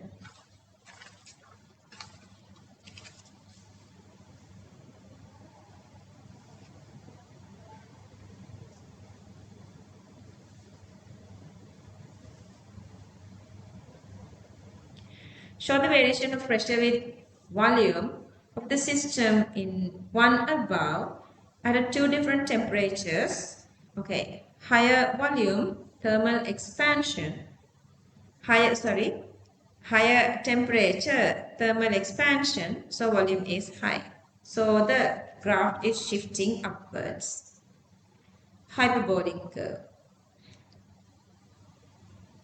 See, 10 or 0 marks. 10 or 0 marks. If you done one single mistake, it's 0. Depletion of ozone gas occurs according to the mechanism given below in the presence of chlorine. And then if you add these two together, they want us to give the overall reaction. Chlorine cancelling off, these two are cancelling off, so the remaining is ozone plus oxygen gas. O2 gas, O2, 2O2. Give reasons identifying the catalyst. Catalyst is supposed to be regenerating. Let's see. What's regenerating?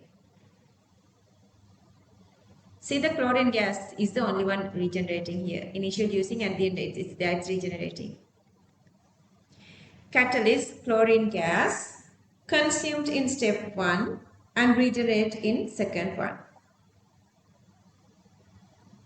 Intermediate ClO gas generated in 1 and consumed in 2. Just let me get a little idea. Yeah, they were given 5 marks for each of these. 5 marks for each of these. Just to say it is, and also saying or the giving reasoning, explaining.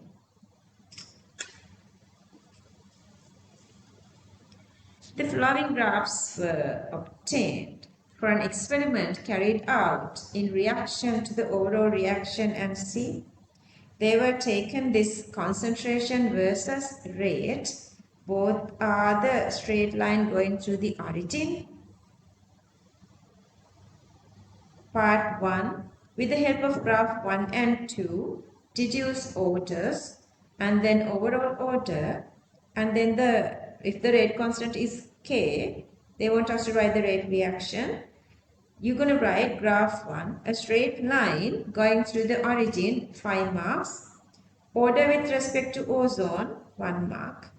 Graph 2, a straight line going through the origin, therefore order with respect to oxygen gas is 1. Total order equals to 2, again 5 marks. To write the rate expression, getting the rate constant as K. Now these two are 1 and 1. These two are here, 1 and 1 here.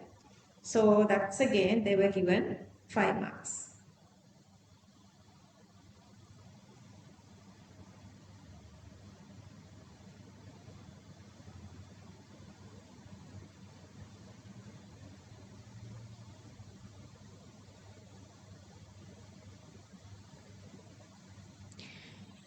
Derive the units of K. Okay, subject K, rate, moles per cubic decimeter. So the answer is per mole, decimeter to the power 3 per second.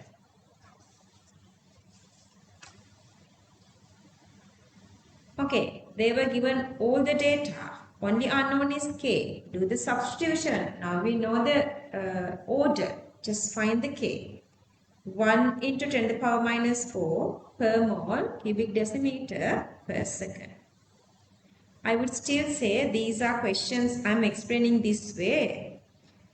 Only if you guys want to know these answers and make sure whatever the way you are doing is correct. If you want the knowledge, you have to go through theory and doing these classifieds. Here we are checking the time management, accuracy, silly mistakes and everything. Here I'm not checking this, your knowledge. Your knowledge we improved throughout these 2.5 years. Remember, we did everything like a lot for you guys.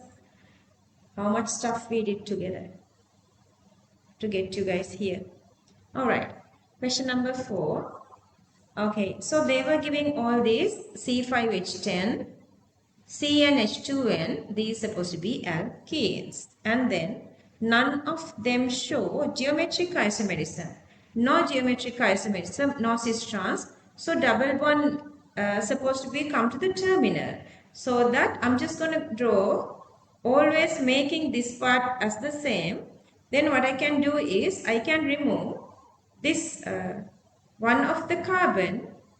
I can detach it to here and then here.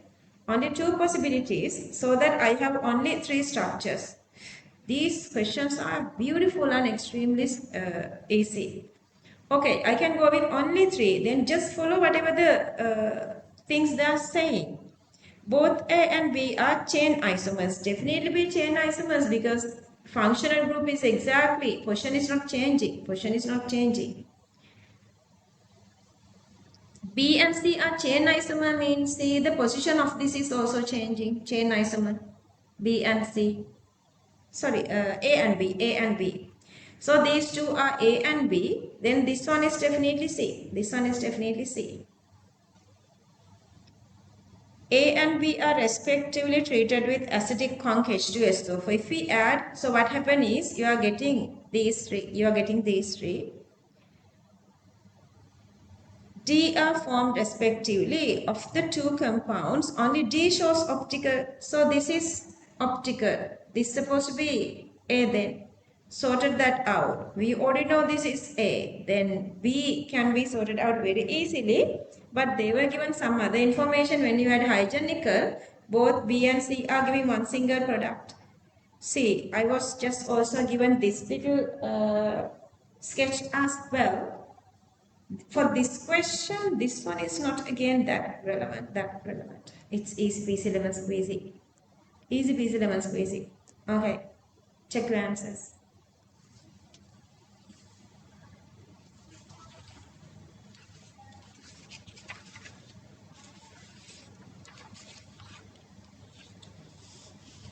I was expecting that Tharamani would be district first of maths.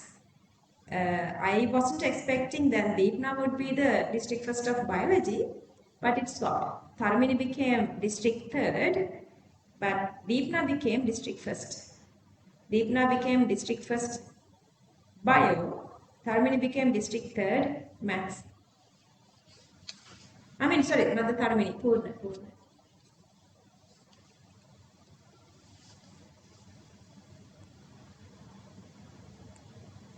Life is beautiful if you've done this exam really nicely. Alright, describe a chemical test to distinguish primary, secondary, tertiary alcohols. Okay, add zinc chloride conc HCl separately to DE and I instant turbidity, D turbidity after 10 minutes, I turbidity after 24 hours. See how they were given marks, how they are awarding marks.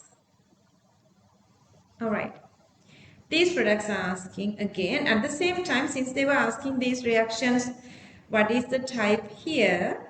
I'm explaining the type again here. The very first one.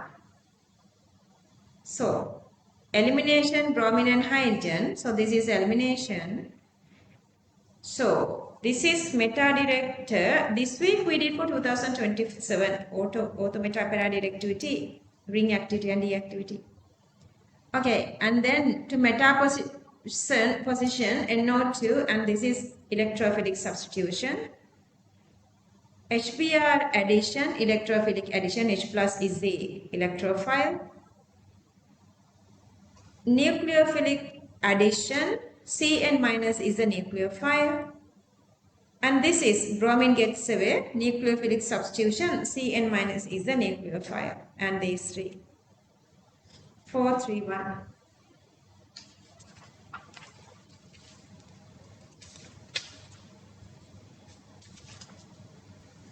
If you want the online kids, whoever watching this later, you guys can get a little break and come to this part.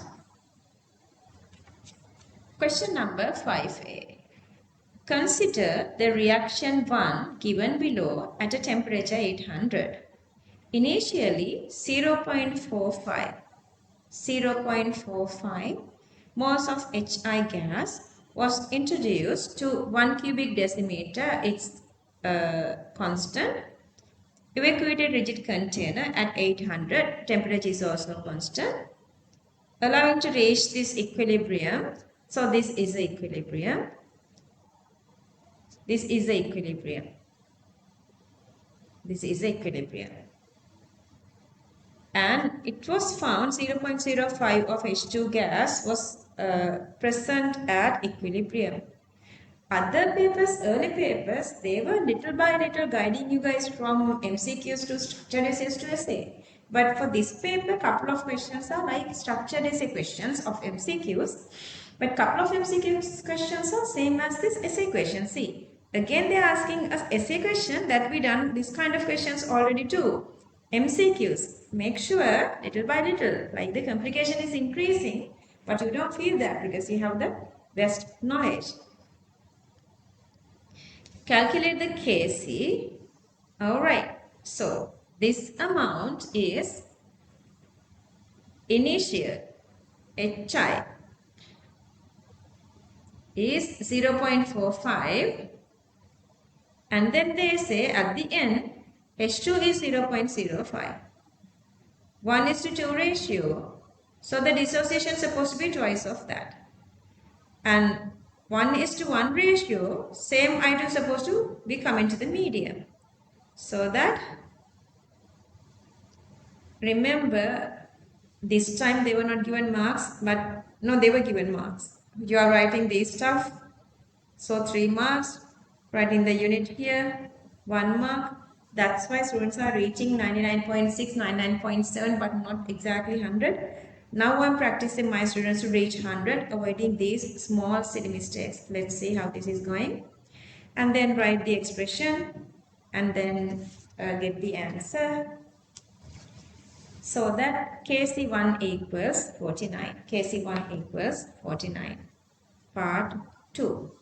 See, earlier these were MCQs. Now they are making that to essay. We started doing this kind of questions from 1970s papers. In a separate similar evacuated container at a temperature of 800, reaction 2 takes place with the equilibrium constant Kc. Okay, when you are going with the reaction numbers, go really finely because the reaction numbers are going on like 5, 6, 7 and continuously. Leaving their numbers to them, I have added my numbers. Okay, reaction 2 and reaction 3 they were given. When the two containers are connected together, reaction 3 has done. Okay. So the KC1 we already found. This is the reaction 1. And they say reaction 2 occurs again this way. And then if you mix these two together, then these are the product. These are the product. How would you get here? To get here, you have to add the first one. You have to multiply the first one. You have to multiply the first one by 2. And then subtract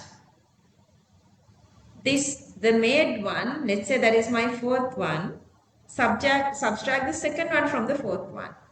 So that you are getting the equation that they were asking.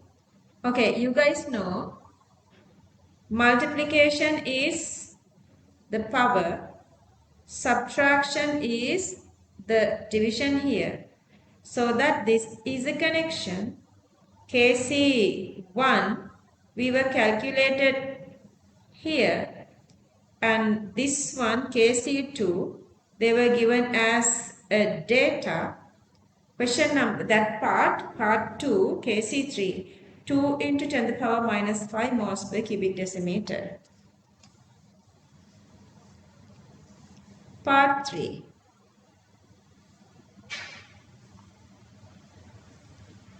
This is again a little separated part. Now KC3 we already calculated. KC3 we already calculated.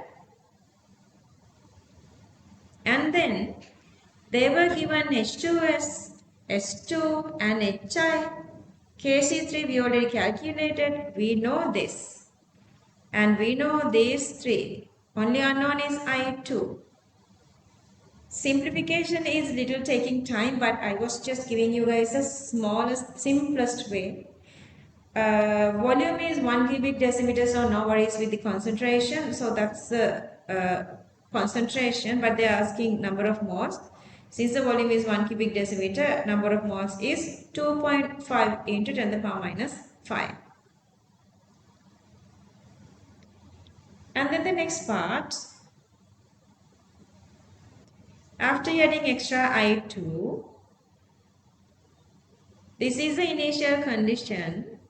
To that, they were adding extra again same amount, 2.5 into 10 to the power minus 3. So others are still maintaining the same. These three are still maintaining the same. but this time I2 become 5 into 10 power minus 5. So substituting all these four data, you can find this reaction quotient, and then the value is 5 into 10 to the power minus 6 moles per cubic meter. Kc3 is now greater 10 to the power minus 5, and this is 10 to the power minus 6 rather Qc. If this is greater, what's supposed to happen? Reaction is supposed to go backward to decrease that. Equilibrium point of the above reaction shifts towards right, favoring forward reaction. Forward, forward. That's because we need to increase this. This is less. Reaction is going to forward to increase products. Yeah.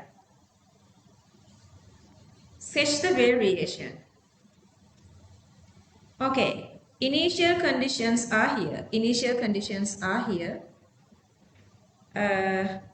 Using that, so these values I can go like 1, 2, 3, 4, 5. So the values are 5 divided by 2 is 2.5, divided by 2 1.25, divided by 2 is 0. And 10 times. This is supposed to be very, very low, but I didn't go that lower. Anyway, so these are the initial of H2,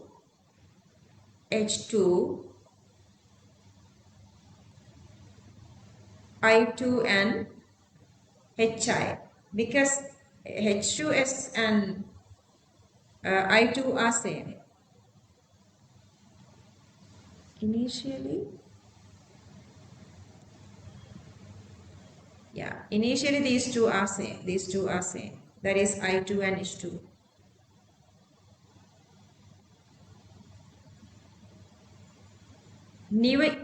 Initially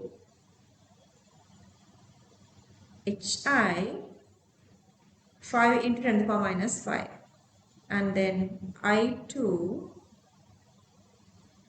this one 2.5 into 10 to the power minus 2. Initially this is the same, 2.5 into 10 to the power minus 2, these two,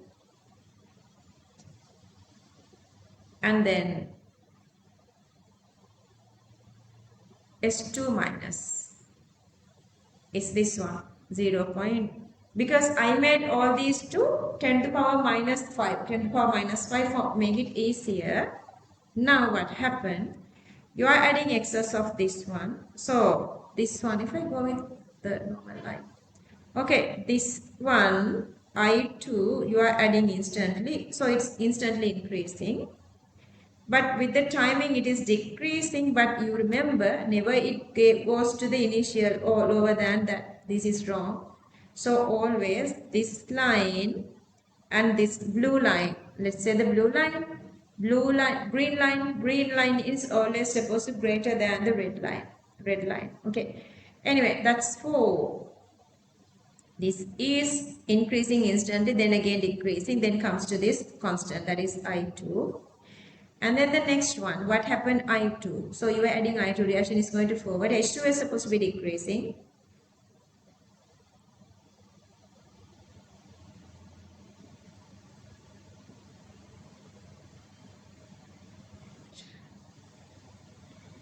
H2S is this one. Initially it's same as I2. It is decreasing, and that is this one. And then S2. If I go with this S2, I'm going to go with green, S2. Initially it's very, very lower. Now the product is supposed to be increasing. And then last one is HI. HI also supposed to be increasing to some level. Okay. There are no direct relationship between whatever these parts here, this one here, and this one here. There is no relationship there. You cannot do that because we had to go through the dissociation again. We did this kind of a diagram for equilibrium. So this is the answer. Okay, this one, if you go with this one, is extremely easy rather going with this equation method. Anyway, still they are continuing. They are continuing. For part B. Using the data given below, calculate this delta H, delta S, and look at the part B. 1. Yeah.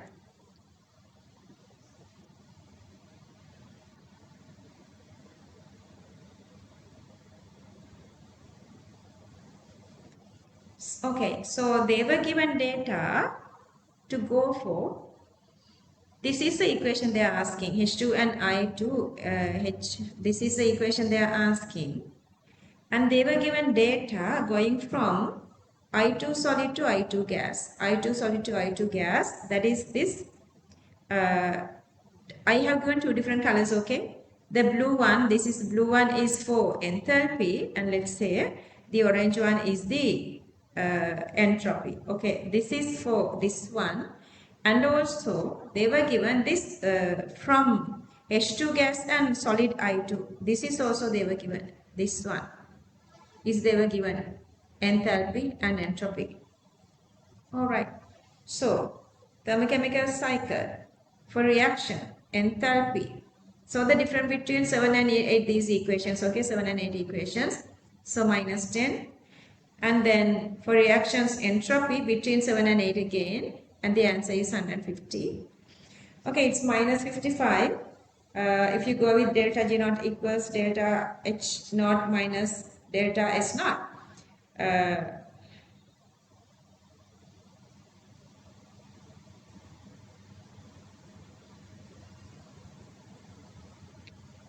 See, I have forgotten to write this T. Usually you guys can see my handwritings are really beautiful here. I mean the neat here, not the beautiful. That's because I have rewritten this one. When I was rewritten, I have done a couple of these mistakes. So using this equation, then you can directly find this one. And also, I'm just showing, if you want, you can pause this and get this later. Using these given equations, using this equation method, you can also get the answer. Using equation method, you can get also answer. That in a way, that's also not bad. But I guess this is shorter. This is shorter.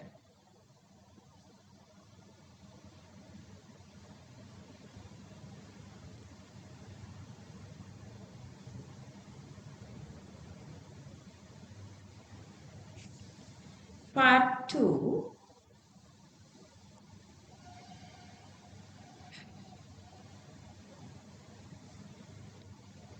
Part 2. Sorry, part 2 is in the other page.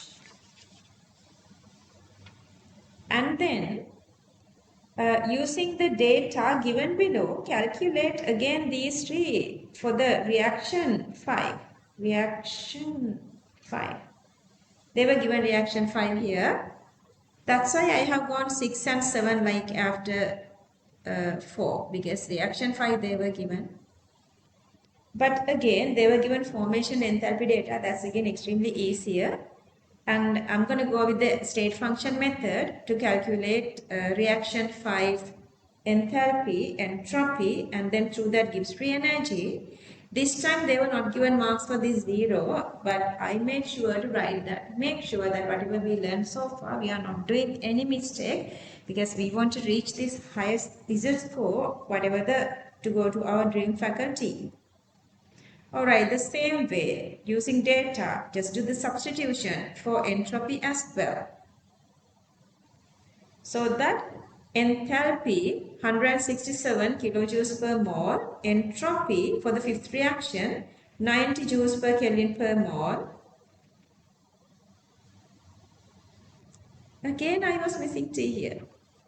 Okay, so that using this delta G naught standard, so you're going to add T here. This standard condition, standard not here, delta G naught, okay, not supposed to be there.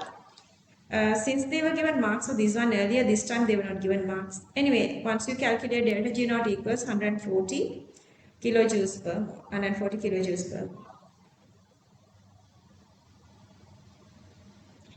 And then the last part, using the answer obtained, predict given reaction whether the reaction 6 above is spontaneous or not at 27.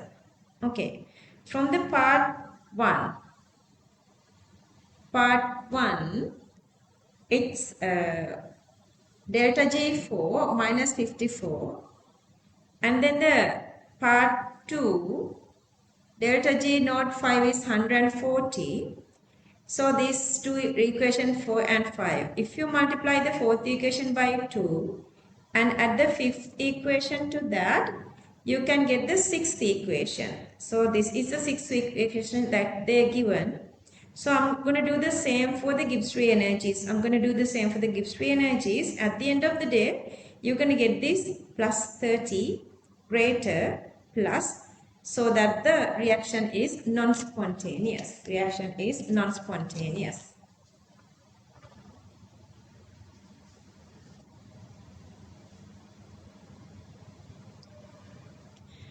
Okay, they were given question number 5C1.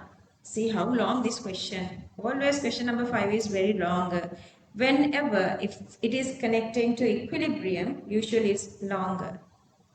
But this time energetics is there as well. Okay, so chloride and chromate are initially there. They were adding extra silver nitrate. You know, silver chloride, silver chromate are precipitates here. They were given the KSP values here, so that KSP values they were given, so that I need to check this common ion concentration. Common ion is silver plus, and then subject KSPCl minus, KSP chromate, and then silver plus. You can get these two separately. Once you get answer, how would you write that?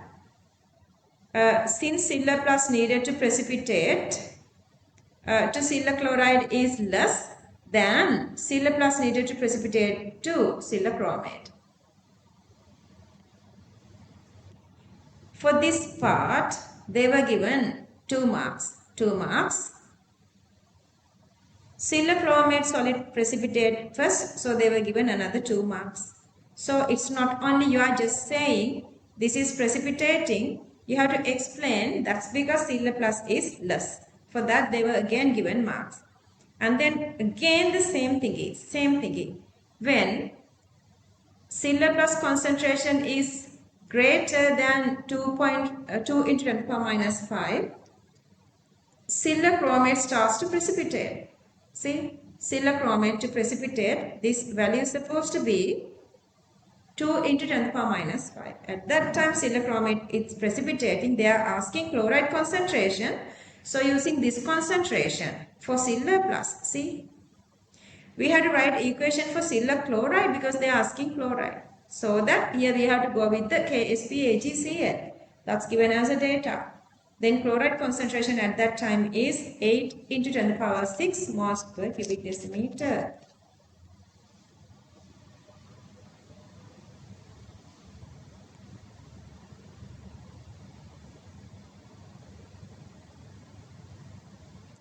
Alright. Okay, this time they were given sodium acetate, temperature is 25. Write the equilibrium reaction. This is fully dissociating, and then the part coming through the weak side, that is the acidic part, the conjugate base releasing OH minus to the medium. So this is the equilibrium equation. Anyway, they were given marks separately. You have to write both. Write the expression for the equilibrium constant. They were just saying KH. Who cares that? If you are writing it for this one, so you're going to write these two divide these two this way. But this is constant, so you're not going to write that. And then they want to write this, the connection between KH, KW, KA. Alright. They are asking KW, so that I have just written this one as well, okay? Because when you are having acidic acid, this is releasing H2O plus H2O dissociate to H plus and OH minus. O. 2 H2O goes with H plus, H2O plus and OH minus. Anyway, you can write the Ka expression right this. But at the end of the day, Ka is down there. Kw in top, Ka is C, Ka is down here. So I'm going to go with the reciprocal of that. Reciprocal of that. And then if you write Kw expression, and that is this. And then to cancel off these H3O plus, because I only need Kw to remain here. If you then they are asking Kw divide Ka, so that I am dividing these two. Kw divide Ka. Let's see what's getting here. What's getting here is this. You get this, multiply this, divide this. That actually is this equation. That is this equation. So that is Kh. You can derive that very easily. And then they are asking the fourth part. Ka given, Kw given, calculate the Kh. Okay, if they given these two, they want us to calculate the equilibrium constant for this acetic, sodium acetate. 5.56 into 10 to the power minus 10 moles per cubic decimeter.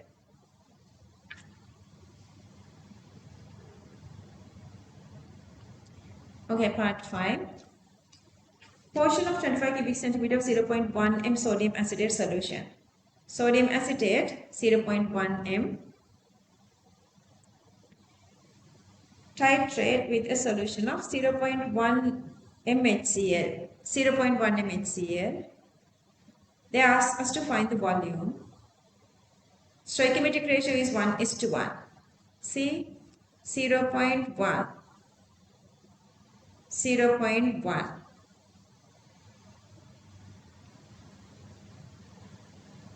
What is the volume of 0.1 mHCl?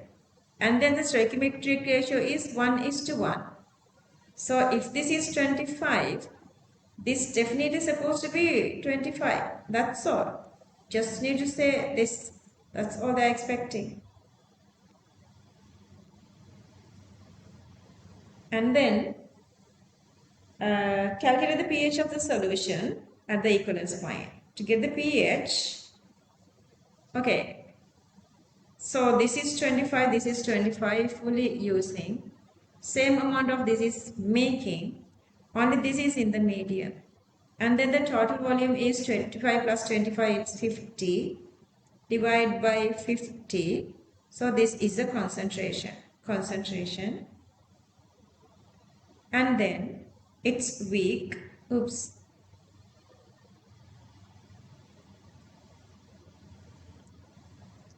Annotation problems. So this is a weak acid, then the normal pair 0.05, 0.05 minus x equals 0.05. That's the assumption. See, 2 marks here and then 4 marks here, and then write Ka expression. See, x and x squared divided by this acid concentration. X squared equals, and we were already taken this as 0.05. Ka multiply 0.05. Then x equals this, that is H3O plus 9.49 into 10 to the power minus 4 moles per cubic decimeter. And then get the minus of 10 of that. pH equals to 3.02. 3 is enough. 3 is enough. And then they want to sketch this. To sketch this, it's little inconvenient, but the given data we can use this. Okay, so we need initial point. Initially, they were using with this sodium acetate. Sodium acetate pH. This is supposed to be initial. Initial pH is supposed to be greater than 7. Let's say 8 to 9. If you calculate, it's 8.87. No point of calculating. They were not given marks for that. Equivalence point is 3.02. And then volume is 25 cubic centimeter of HCl. Final pH is 0.1. And acid also releasing coming from acetic acid. So the final pH is supposed to be less than 1. And then the drastic pH of strong acid weak base is 3 to 7. But here this is 3.02. So I'm going to make it like less than 3. 2 to 6. So that they were given 10 marks. initially between 8 and 9. And then this equivalence point is almost 3. So this is supposed to come in between that. And you have to end less than 1. Less than 1. So they are giving 10 marks for that.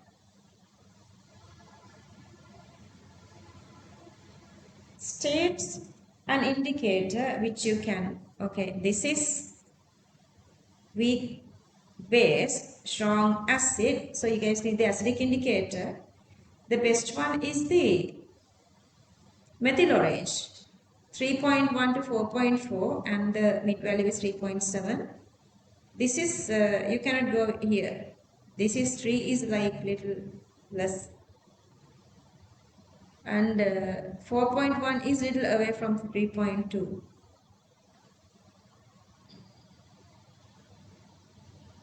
Actually, you can use bromothiamine blue, but the best one is the methyl orange. You can use bromothiamine blue as well. Not possible to use 0.1 m acetate solution with ammonia. No. Weak acid, weak base, no. This is acetic, weak acid, ammonia, weak base titration. Therefore, no drastic pH change which the color change can observe.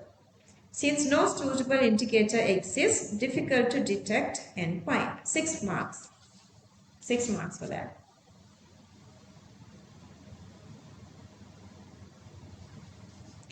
This is again always easy one, but this time they want you to play with these symbols, not with real values. Okay, A and B, partial pressures are given. Saturated pressures are P0 A and P0 B.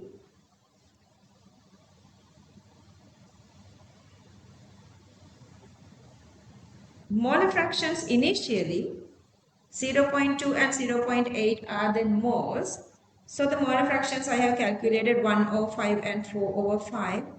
But at the end of the day it's 1 over 2 and 1 over 2. Okay. So PA equals P0 A XA, P0 B P0 B XB. And here you can write the same. Dalton's law, PT equals P0 A plus P0 B. But I'm multiplying this by 5 to remove 5. This by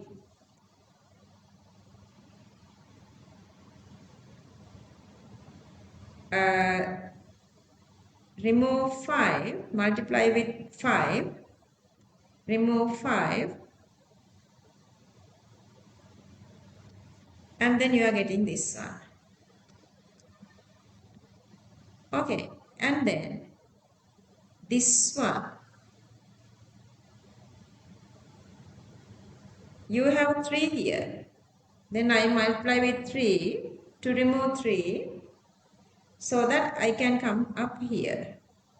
So now it's easy. See the easy calculation. 5p, 5p is same. Otherwise, like it's the calculations are complicated. Equalize these two so that P0 A equals 5 P0 B. Okay, they want to draw this one and then see. P0 A is greater.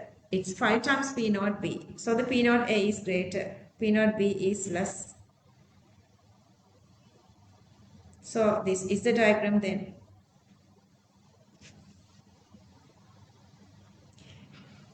Calculate the compression of the liquid phase at the point PA equals PB. What is that point? So that is this point.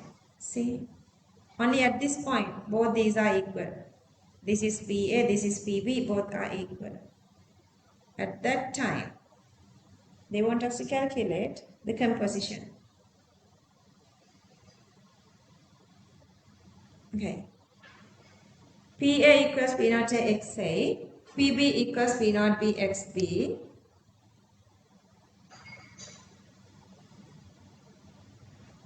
Instead of XB, I'm writing 1 minus XA.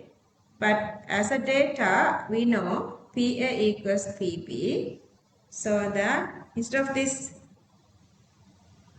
PA equals PB, so that I can write this part P0 AXA supposed to be equal to P0 B bar 1 minus XA. I have removed PB because it's then only XA is there. so that I can get here by expanding this, multiplying these two here. But still I know P naught A equals 5 P naught B. So that instead of this P naught A, I'm writing 5 P naught B, same XA with this part. Now you have only P naught B here. Simplify, you can get answer XA, and then XB is supposed to be 1 minus XA, that is XB. XA is 1 over 6, XB is 5 over 6.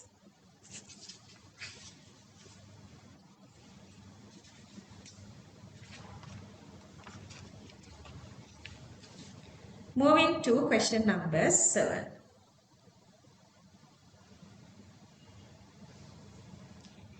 They were given these two data. So this is the negative value. So that's supposed to be the cathode. That's supposed to be the negative value. So either you can write just this way. Negative value is the anode. Negative value is the anode. And the positive value is the cathode. Just writing that, see, just writing that is enough. Otherwise, you can say delta G naught equals minus NF E naught. This is galvanic cell, electrochemical cell, spontaneous. To be delta G naught negative, E naught should be positive. E naught cell equals E naught cathode minus E naught anode. You can write to the both direction. If you write the other way, E naught cell become negative. So that's wrong. If you, let's say you're going to go with 2 minus 1, then this value is negative. That's wrong. This is supposed to be positive. So that this is the correct way. 1 is the anode, 2 is the cathode. Whatever the way you do that. They were given 5 marks. 1 is the cathode half reaction, 2 is the anode half reaction. Knowing that, write these two equations here. And to equalize electrons, you have to multiply this equation by 2 and then get the cell reaction and then calculate E naught cell.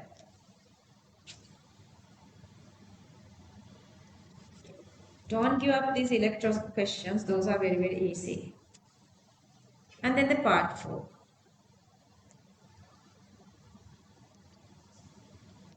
The cell was operated under this condition 600 seconds. During this period, 1 mole of H2 is consumed. H2 1 mole. This is the reaction. For 1 mole of H2, how much electrons are releasing here? H2 1 mole. To go through the full reaction, you have to multiply this by 2. So that altogether it's supposed to be 4 electrons.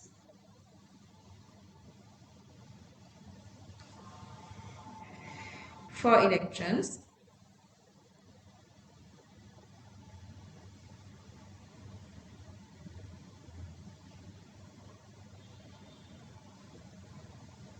Okay, so 2H2 2, 4 electrons, 1 is to 2.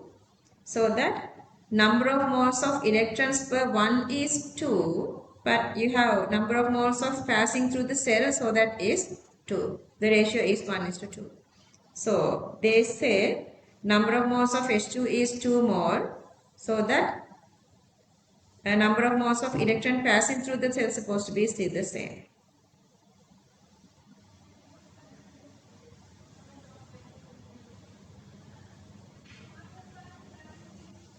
Number of moles of electrons.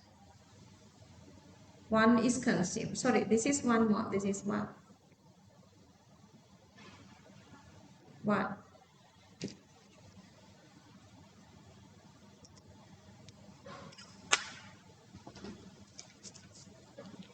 Part 2. Calculate the amount of electricity generated in the cell during its operation. Amount of electricity per 1 mole of electron is the Faraday constant, but you have 2 moles of electron, so you have to multiply this by 2. So the value is 1.93 into 10 to the power 5 coulombs.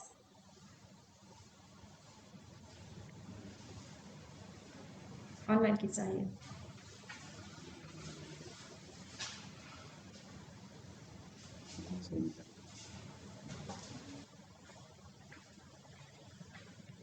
Part 3.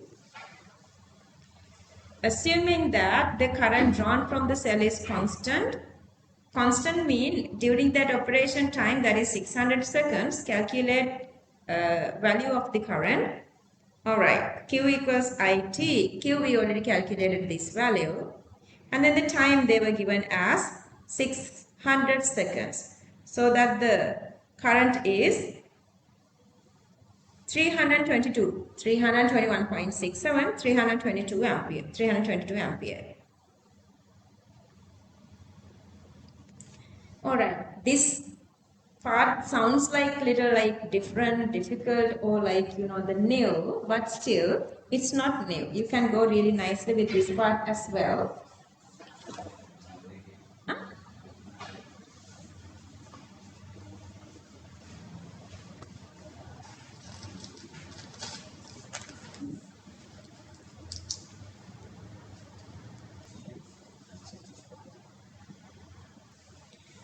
Okay, so they were given this time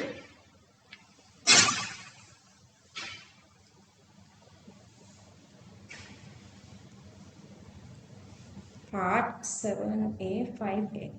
Okay, in the above galvanic electrochemical cell, propane is used instead of H2. This time, instead of H2, they were using propane. Who cares? See, they were using propane. This is the anode. Okay. So they were using this OH minus condition, basic condition. Either you can go with the acidic condition as well. I was showing both, and they were given marks of both as well. Since they were using OH minus, I am trying to. Okay, I'm using the basic medium. You can go whatever the way. So I'm going to go with this oxidation number method to balance this equation. You can go whatever the way you want. Here. Anyway.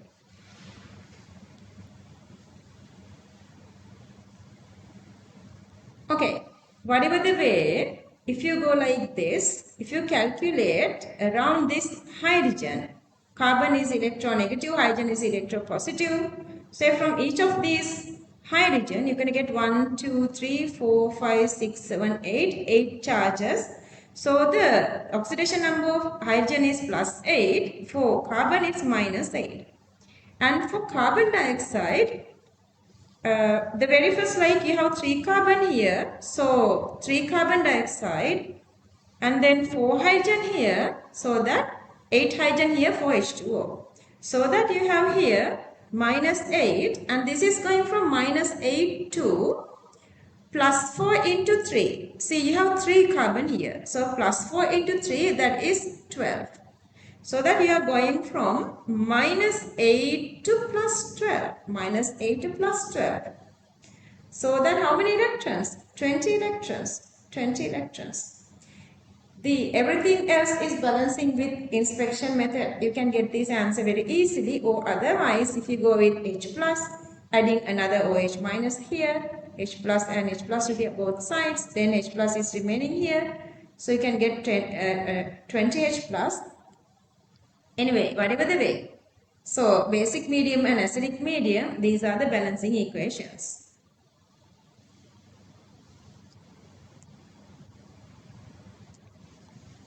Also, this is so that the anode reaction, and so that this is 20 electrons, cathode reaction 4 electrons, so you have to multiply this by 5. I'm showing it here with this orange color I'm showing here. Anyway, if you add these two reactions together, so this is a cell reaction. This is a cell reaction. Giving reasons, state one environmental advantage of the cell which uses H2 gas over, because this is releasing carbon dioxide. See, first reaction is this, only releasing H2O. And then second reaction is this, release carbon dioxide. CO2 gas contributes to global warming, which cell 1 do not contribute. 2 marks, 4 marks, 4 marks. See how you are expressing the answer. It's not that you know the knowledge. That's why I'm strictly instructing you guys to stick to the marking scheme because nobody can do this. Only these people who are making these papers, like these university lecturers, university staff can do this, academic staff. So make sure that you guys are getting their style. Okay, so the last little part, again still the question number 7, part B. X is a D block element that belongs to fourth period of the periodic table. On reacting X with dill HCl, colorless solution X1 and the gas X2 are obtained. I'm not sure what is this metal or element. I am not sure. We can just say if it is releasing acids with gases with dill acids or H2 with dill acids. So elements above hydrogen in electrochemical series, any manganese, iron, nickel, zinc, any can be, I'm not sure. Passing fourth group of group analysis, thereafter the white precipitate is what?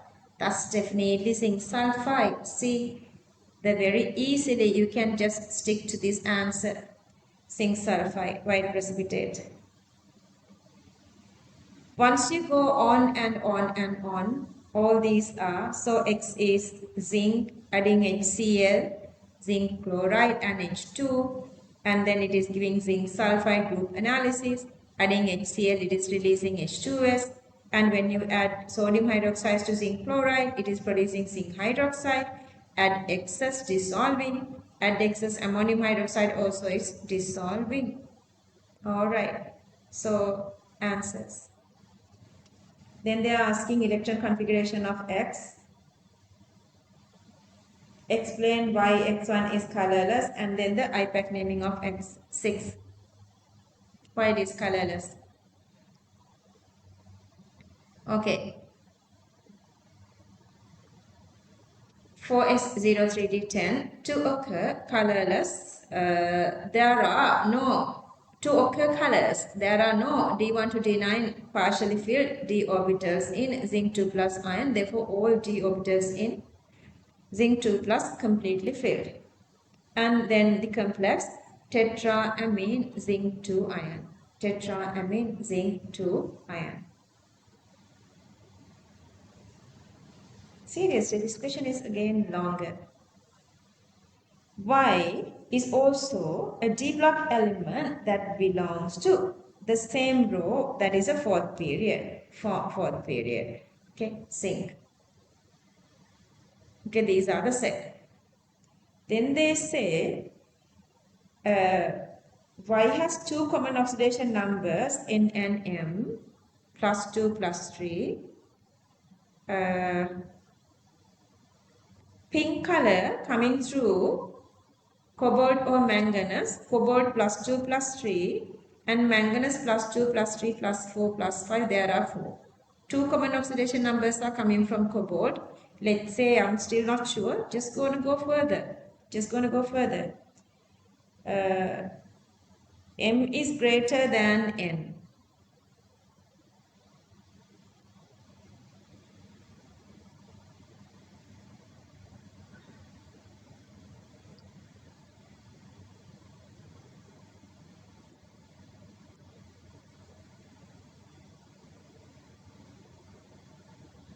X and Y. Okay, whatever this charge, they say charge of this cobalt is greater. Let's see.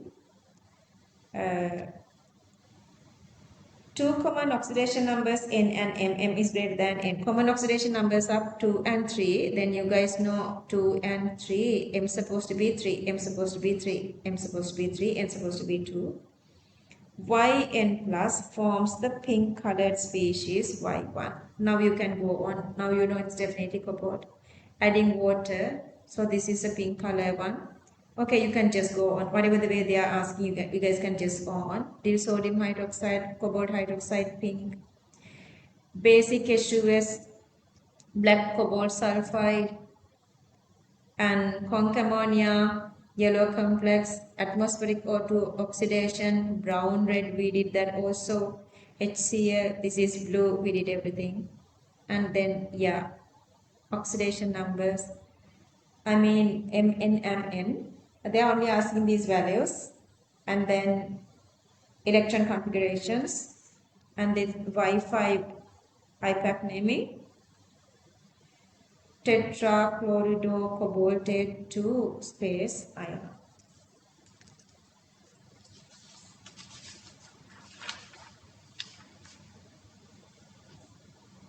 Moving on. If you go with this one, very easily, if I show it here, these three are here. And then this part 1, 2, 3, 4 here. And then this CH3 is here.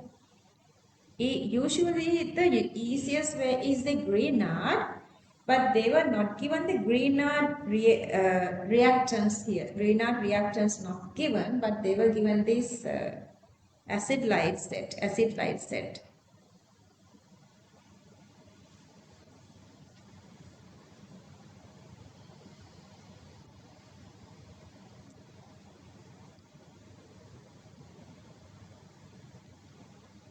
Okay, so what do we do? If it is sodium acetylide, we're going to make this sodium acetylide with alkyl halide. And then this is a 5 carbon one. This is having this direct triple bond. So sodium nitride, then I'm going to make this sodium acetylide from that. And then from this one, I'm making, Lindlar they were given, I'm making the double bond, add HBr and bromine here. So this bromine gets away. This bromine gets away with this sodium. So you are making D here. And then alkyne hydration, double bond here, and reduction OH. This is also possible. This method is also possible.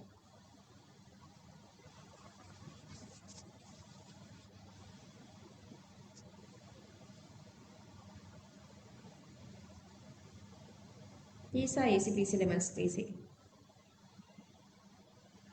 Anyway, this is an imine between CN.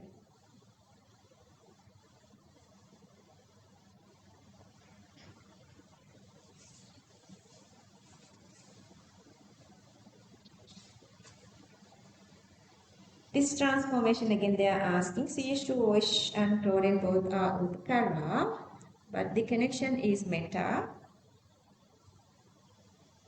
So that first you have to convert this into meta. And now you are adding chlorine. And then you are converting COOH to CH2OH. How beautifully you can do this. This one. See how they were bonding marks.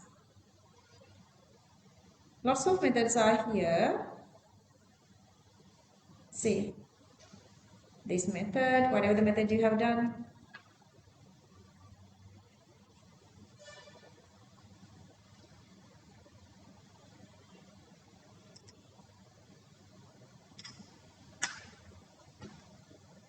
This actually is a new method, carbon monoxide.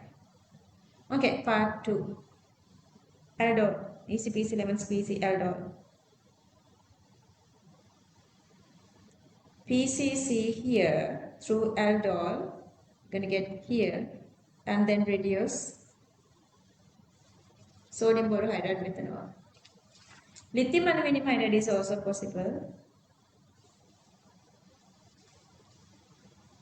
Sodium hydroxide. This is the only possibility. So just go through the mechanism here, see the mechanism. OH minus Now you can create your own mechanisms. This is a leaving group, gets away.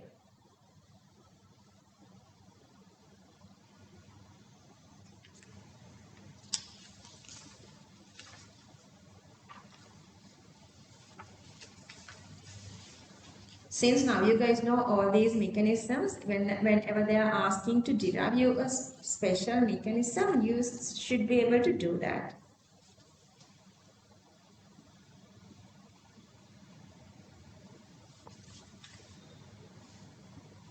Now tell me if there are any sort of a challenges in this paper, rather than if you were not doing enough, if you were weaker, it's time taking.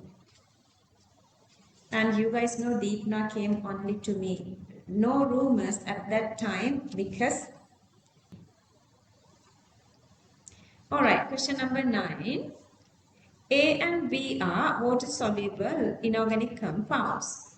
A is colored, while B is colorless. I'm not sure what they're talking about. A is colored, B is colorless, only we know that. When aqueous solution of A and B are mixed together, white precipitate C. So the C is a white precipitate and they say the D is aqueous. C dissolves in DHCl to give gas E. Okay, C is something. When you add a gas, when you add acid, it is releasing acidic gas.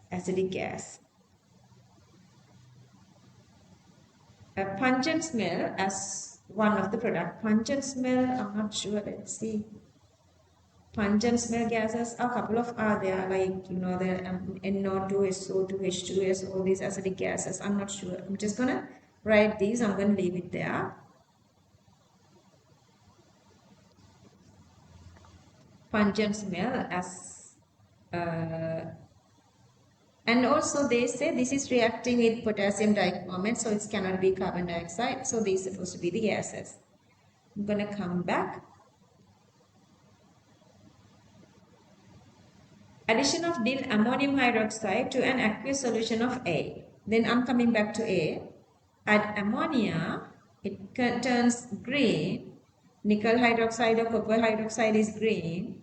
Add dill ammonium hydroxide, dark blue. Still I'm not sure whether it's copper green because both are dark blue. Don't worry if your answer is confusing. Just when you try the second time and third time, you're getting this really nicely. For that, now we have this control because now we trust ourselves that we can do this. Trust yourself that you guys can do this. Online kids, I know you guys are watching this. Every time I'm posting this on, a couple of hundred students are watching this one. And make sure that you guys watch this and you guys are telling me your results once you get your results. That's the only thing I'm expecting, publishing this publicly. Okay. A black precipitate is formed when H2S bubbles through aqueous solution of A. Again, if you bubble through H2S, so that is the basic medium black. It's supposed to be cobalt nickel. So then, this is supposed to be nickel. This is supposed to be nickel, not copper. Sorted this out a little. So we have nickel here.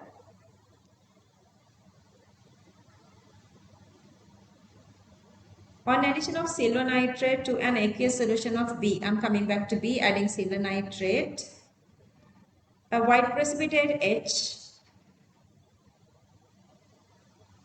soluble in dill ammonium hydroxide, that is what? H, soluble in dill ammonium hydroxide, that can be chlorides, that can be Cl minus. Still, we're going to confirm it further. And then keeping that in my mind, I'm just going to move on. Lead nitrate, white precipitate, which is soluble in hot water, that is again same. Chloride, same chloride. When dill H2SO4 is added to the aqueous solution of B, white precipitate J. See the J comes here, which is insoluble in acids. with sulfuric, that's supposed to be barium sulfate. Simply mean this is supposed to have barium, this is supposed to have chloride, then this is barium chloride. So the barium chloride, I'm worrying about this. C is supposed to be a precipitate, it's supposed to come through this barium as well. Because the chloride, usually chlorides are not precipitating, it is group 1 or 2, let's see. Again, I'm going to go through when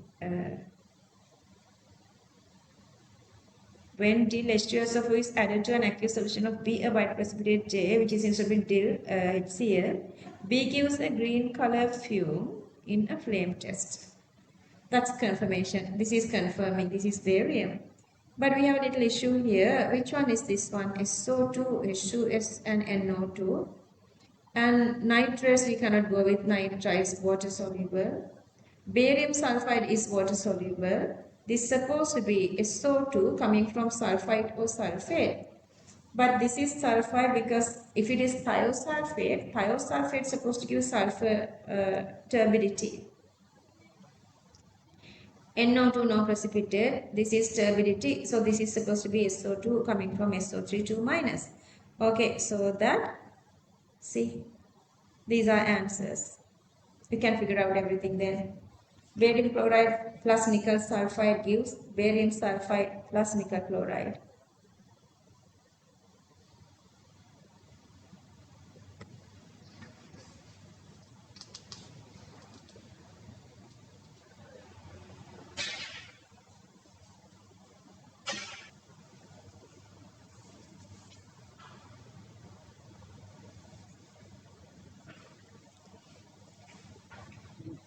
Question number 9, part B. An iron ore X contains FeO, Fe2O3 and inert substance FeO, Fe2 plus, Fe2O3, Fe3 plus and inert. I have written these molar masses to make it easier. The following experimental procedure was used to determine the mass percentage of FeO and Fe2O3 in X. Okay, they were taken this 0.48 grams dissolved in 10 cubic centimeter of conch acid and then filter to remove insoluble substances. Thereafter, diluted to 50 cubic centimeter, see, dilute into 50 cubic centimeter, and then they were adding 0.02 kmnO for 20, that's only reacting with Fe2 plus, oxidizing Fe2 plus to Fe3 plus, but then also they were measuring this precipitate. Remember, at this time they were using this pH 10. At that time the medium is very basic, so that not only the ferric hydroxide, also manganese hydroxide is a precipitate. If you've forgotten that, you are losing marks. And then if you go through reactions, Fe2 plus permanganate, Fe3 plus, and then that Fe3 plus with hydroxide, and then that Mn2 plus, this Mn2 plus with hydroxides. Okay, KMnO4 reacts only with Fe2 plus. So that stoichiometric ratio you can get. So KMnO4 CV, stoichiometric ratio is 5 times. So multiply with 5. That is the number of moles of Fe2 plus. From that, see, FeO to Fe2 plus is 1:1. So this is the number of moles of FeO. Multiply that with the molar mass to get mass. Initially they were using 0.48, knowing the mass, divide by 0.48, that is 30%. But we cannot say the other one is Fe2O3 is 70% because there is this inert something. Then they were given this precipitation mass. What do we do? A little issue here because manganese hydroxide is there. But we can get that using this potassium permanganate. Precipitate mass supposed to be equal to mass of ferric hydroxide and mass of manganese hydroxide 0.57.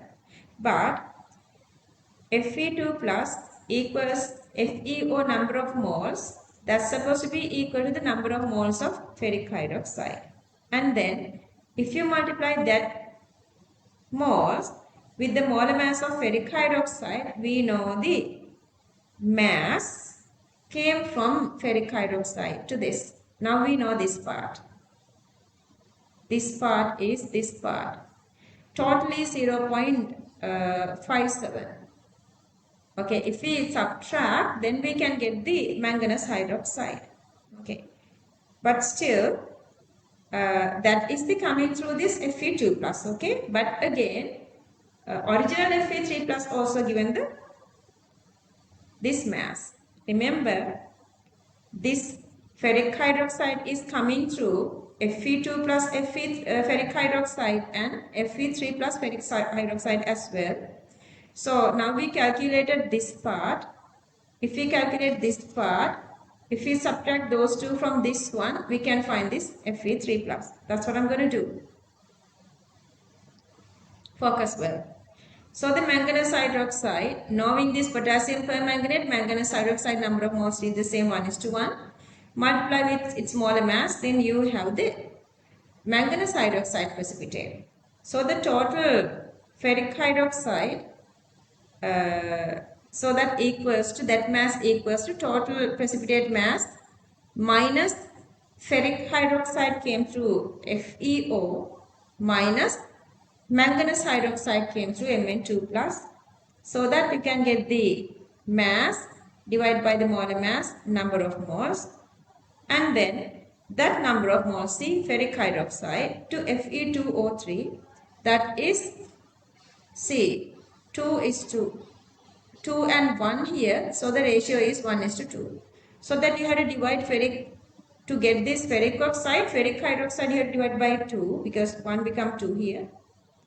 So that 1.5 into 10 power minus 3 multiply with the molar mass, and then you can get the mass and divide by 0.48, 50%. 50%. Fe2O3 is 50%. If you feel like these are difficult, until you feel comfortable, until you feel you guys can do this, I know you guys are really free. I'm getting comments from these students who are like physically coming to me. There are a couple of them are having no issues, and a couple of them are like time to time, like, you know, the little issues are there, but they have more than enough time to go through this one. That's why I would torture my students from the beginning to get here to feel you guys are really comfortable. I know still you guys are having issues with other two not covering the syllabus. Actually, yeah, that's really tragic. What would we do? Even the couple of weeks ago, one of the students are like, the bio is not covered. What would I do? What would I do? I was just keep asking you guys to complete those. Anyway, okay, focus really well. Focus really well. Get the knowledge and improve your memory.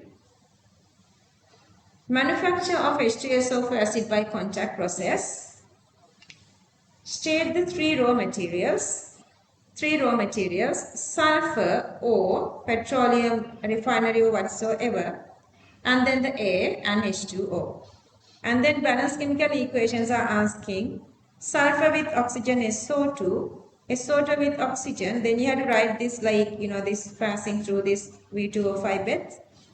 1 atm pressure, 450 degrees Celsius, V2O5 catalyst, and then that SO3 is absorbing through conc H2SO to make oleum. Sorry, oleum is adding with water to give this sulfuric acid.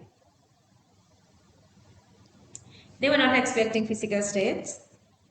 Two strategies used in increasing efficiency. Using several steps to convert entire amount of SO2 to SO3 via catalytic chambers. Using atmospheric air to increase oxygen to maintain O2 SO2 ratio to 1:1.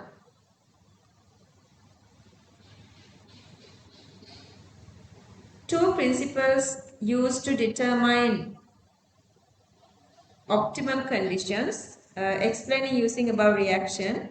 One principle is the Le Chatelier principle. Here, for this equation, since exothermic, when temperature decreases, forward reaction favors, but low temperature will decrease rate of reaction. Therefore, an optimum temperature of 450 degrees Celsius is used. Increasing oxygen gas concentration favors forward reaction. Therefore, actually 1:1 ratio of SO2 to O2 is used, even though stoichiometric ratio is 2:1. We are using excess oxygen. And then the second principle is the counter current principle. That's why this unit 14 is difficult. Okay, this one. SO3 gas moves in an upward direction while H2SO4 trickles down, enabling the more efficient absorption of SO3 into H2SO4. Industries utilizing H2SO4 as raw material, phosphate fertilizer industry, artificial fiber, manufacture of detergents containing alkyl and aryl sulfonates, dyes, explosives, medicines, battery acids to dry gases. To make it more easy, I have written the topic here. Gases directly contributing global warming, non-halogenated compounds and nitrogen, CO2 oxidation number +4, CH4 -4, N2O nitrogen oxidation number +1. Release to atmosphere due to human activities, carbon dioxide. Combustion of carbon compounds of fossil fuel and biomass are converted to CO2 gas. Biomass grounded during deforestation is oxidizes by the anaerobic bacteria to carbon dioxide, CH4. Improper disposal of waste materials produces CH4 due to the action of anaerobic microorganisms on organic matter. Extensive rearing of ruminant animals in animal farming releases CH4 gas due to conversion of organic matter by gut bacteria. CH4 gas is released to the atmosphere by fossil fuels, retrieval and refinery processes. N2O. Soil bacteria action on nitrogen fertilizer produces N2O. How above compounds contribute global warming? They are asking how these are contributing global warming. All above three compounds are greenhouse gases. These greenhouse gases absorb infrared radiation that are radiated from planet surface. The IR absorption retains thermal energy for a longer time and heat up the planet and maintains the temperature. Elevation of the composition of these gases due to human activities occur. Retention of more IR radiation energy and elevates the global temperature. Two nitrogen compounds directly contributes photochemical smoke. NO oxidation number is +2 nitrogen. NO2 nitrogen oxidation number is +4. Formation of troposphere ozone by nitrogen compounds. NO2 dissociates to NO and atomic oxygen reacting with oxygen producing O3. Why the tropospheric O3 level reaches maximum in afternoon?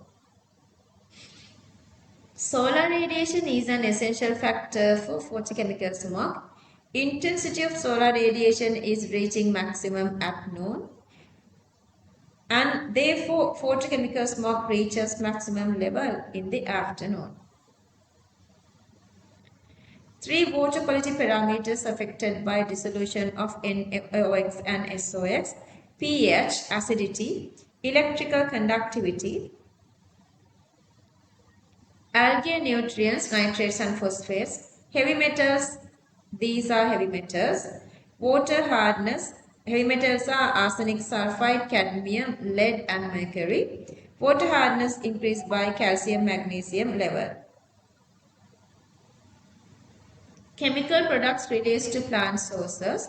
Production of ethanol by fermentation of seed toddy.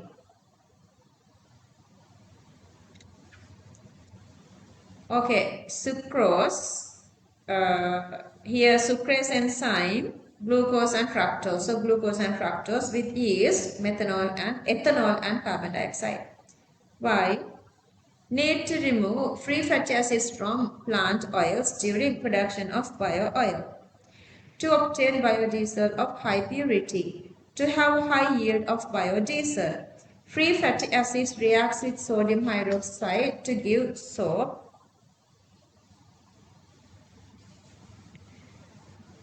RCOONA. If soap is forms, okay, is form which inhibits transesterification. Last little part 3.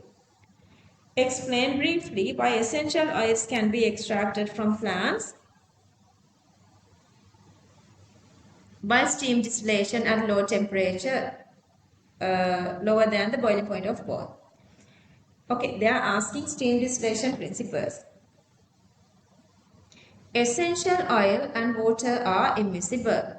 Gas phase can be considered as a mixture of saturated vapor of water and essential oil, so that the total pressure, according to Dalton's law of partial pressure, equals the saturated vapor pressure of water and essential oil. The mixture will boil when total pressure equals to external pressure. In the case of pure liquids, P external equals P naught liquid at the boiling point. In the mixture, since both the liquids contributes, total pressure become equal to external pressure at the temperature lower than the boiling points of either of liquids. 25 marks. Wow, see, 2027. Alright. Done there. If I go back, one of my very beautiful day of the very first day that I got district first, and you guys know now continuously I'm reaching there. So we are done 2022 paper. A couple of more papers are to go on. I'm going to make your timetable next week and I would post it to your group probably. Make sure now your confidence is supposed to be 100. Again, even after this structured essay and essay, I want you guys to write your subject reviewing, your own reviewing silly mistakes, and the harder part here. And then now you have stuck of this big pile of these papers. Go through each and every single paper. Make sure to read these reviewing and make sure whatever the earlier weaker part, now you guys have already improved. And I want you guys to have a little extra timing. Just keep it up. Just trust this. You know what is the grand motto? Never ever give up. Just keep it up and let's win this. Okay, bye. Take care then.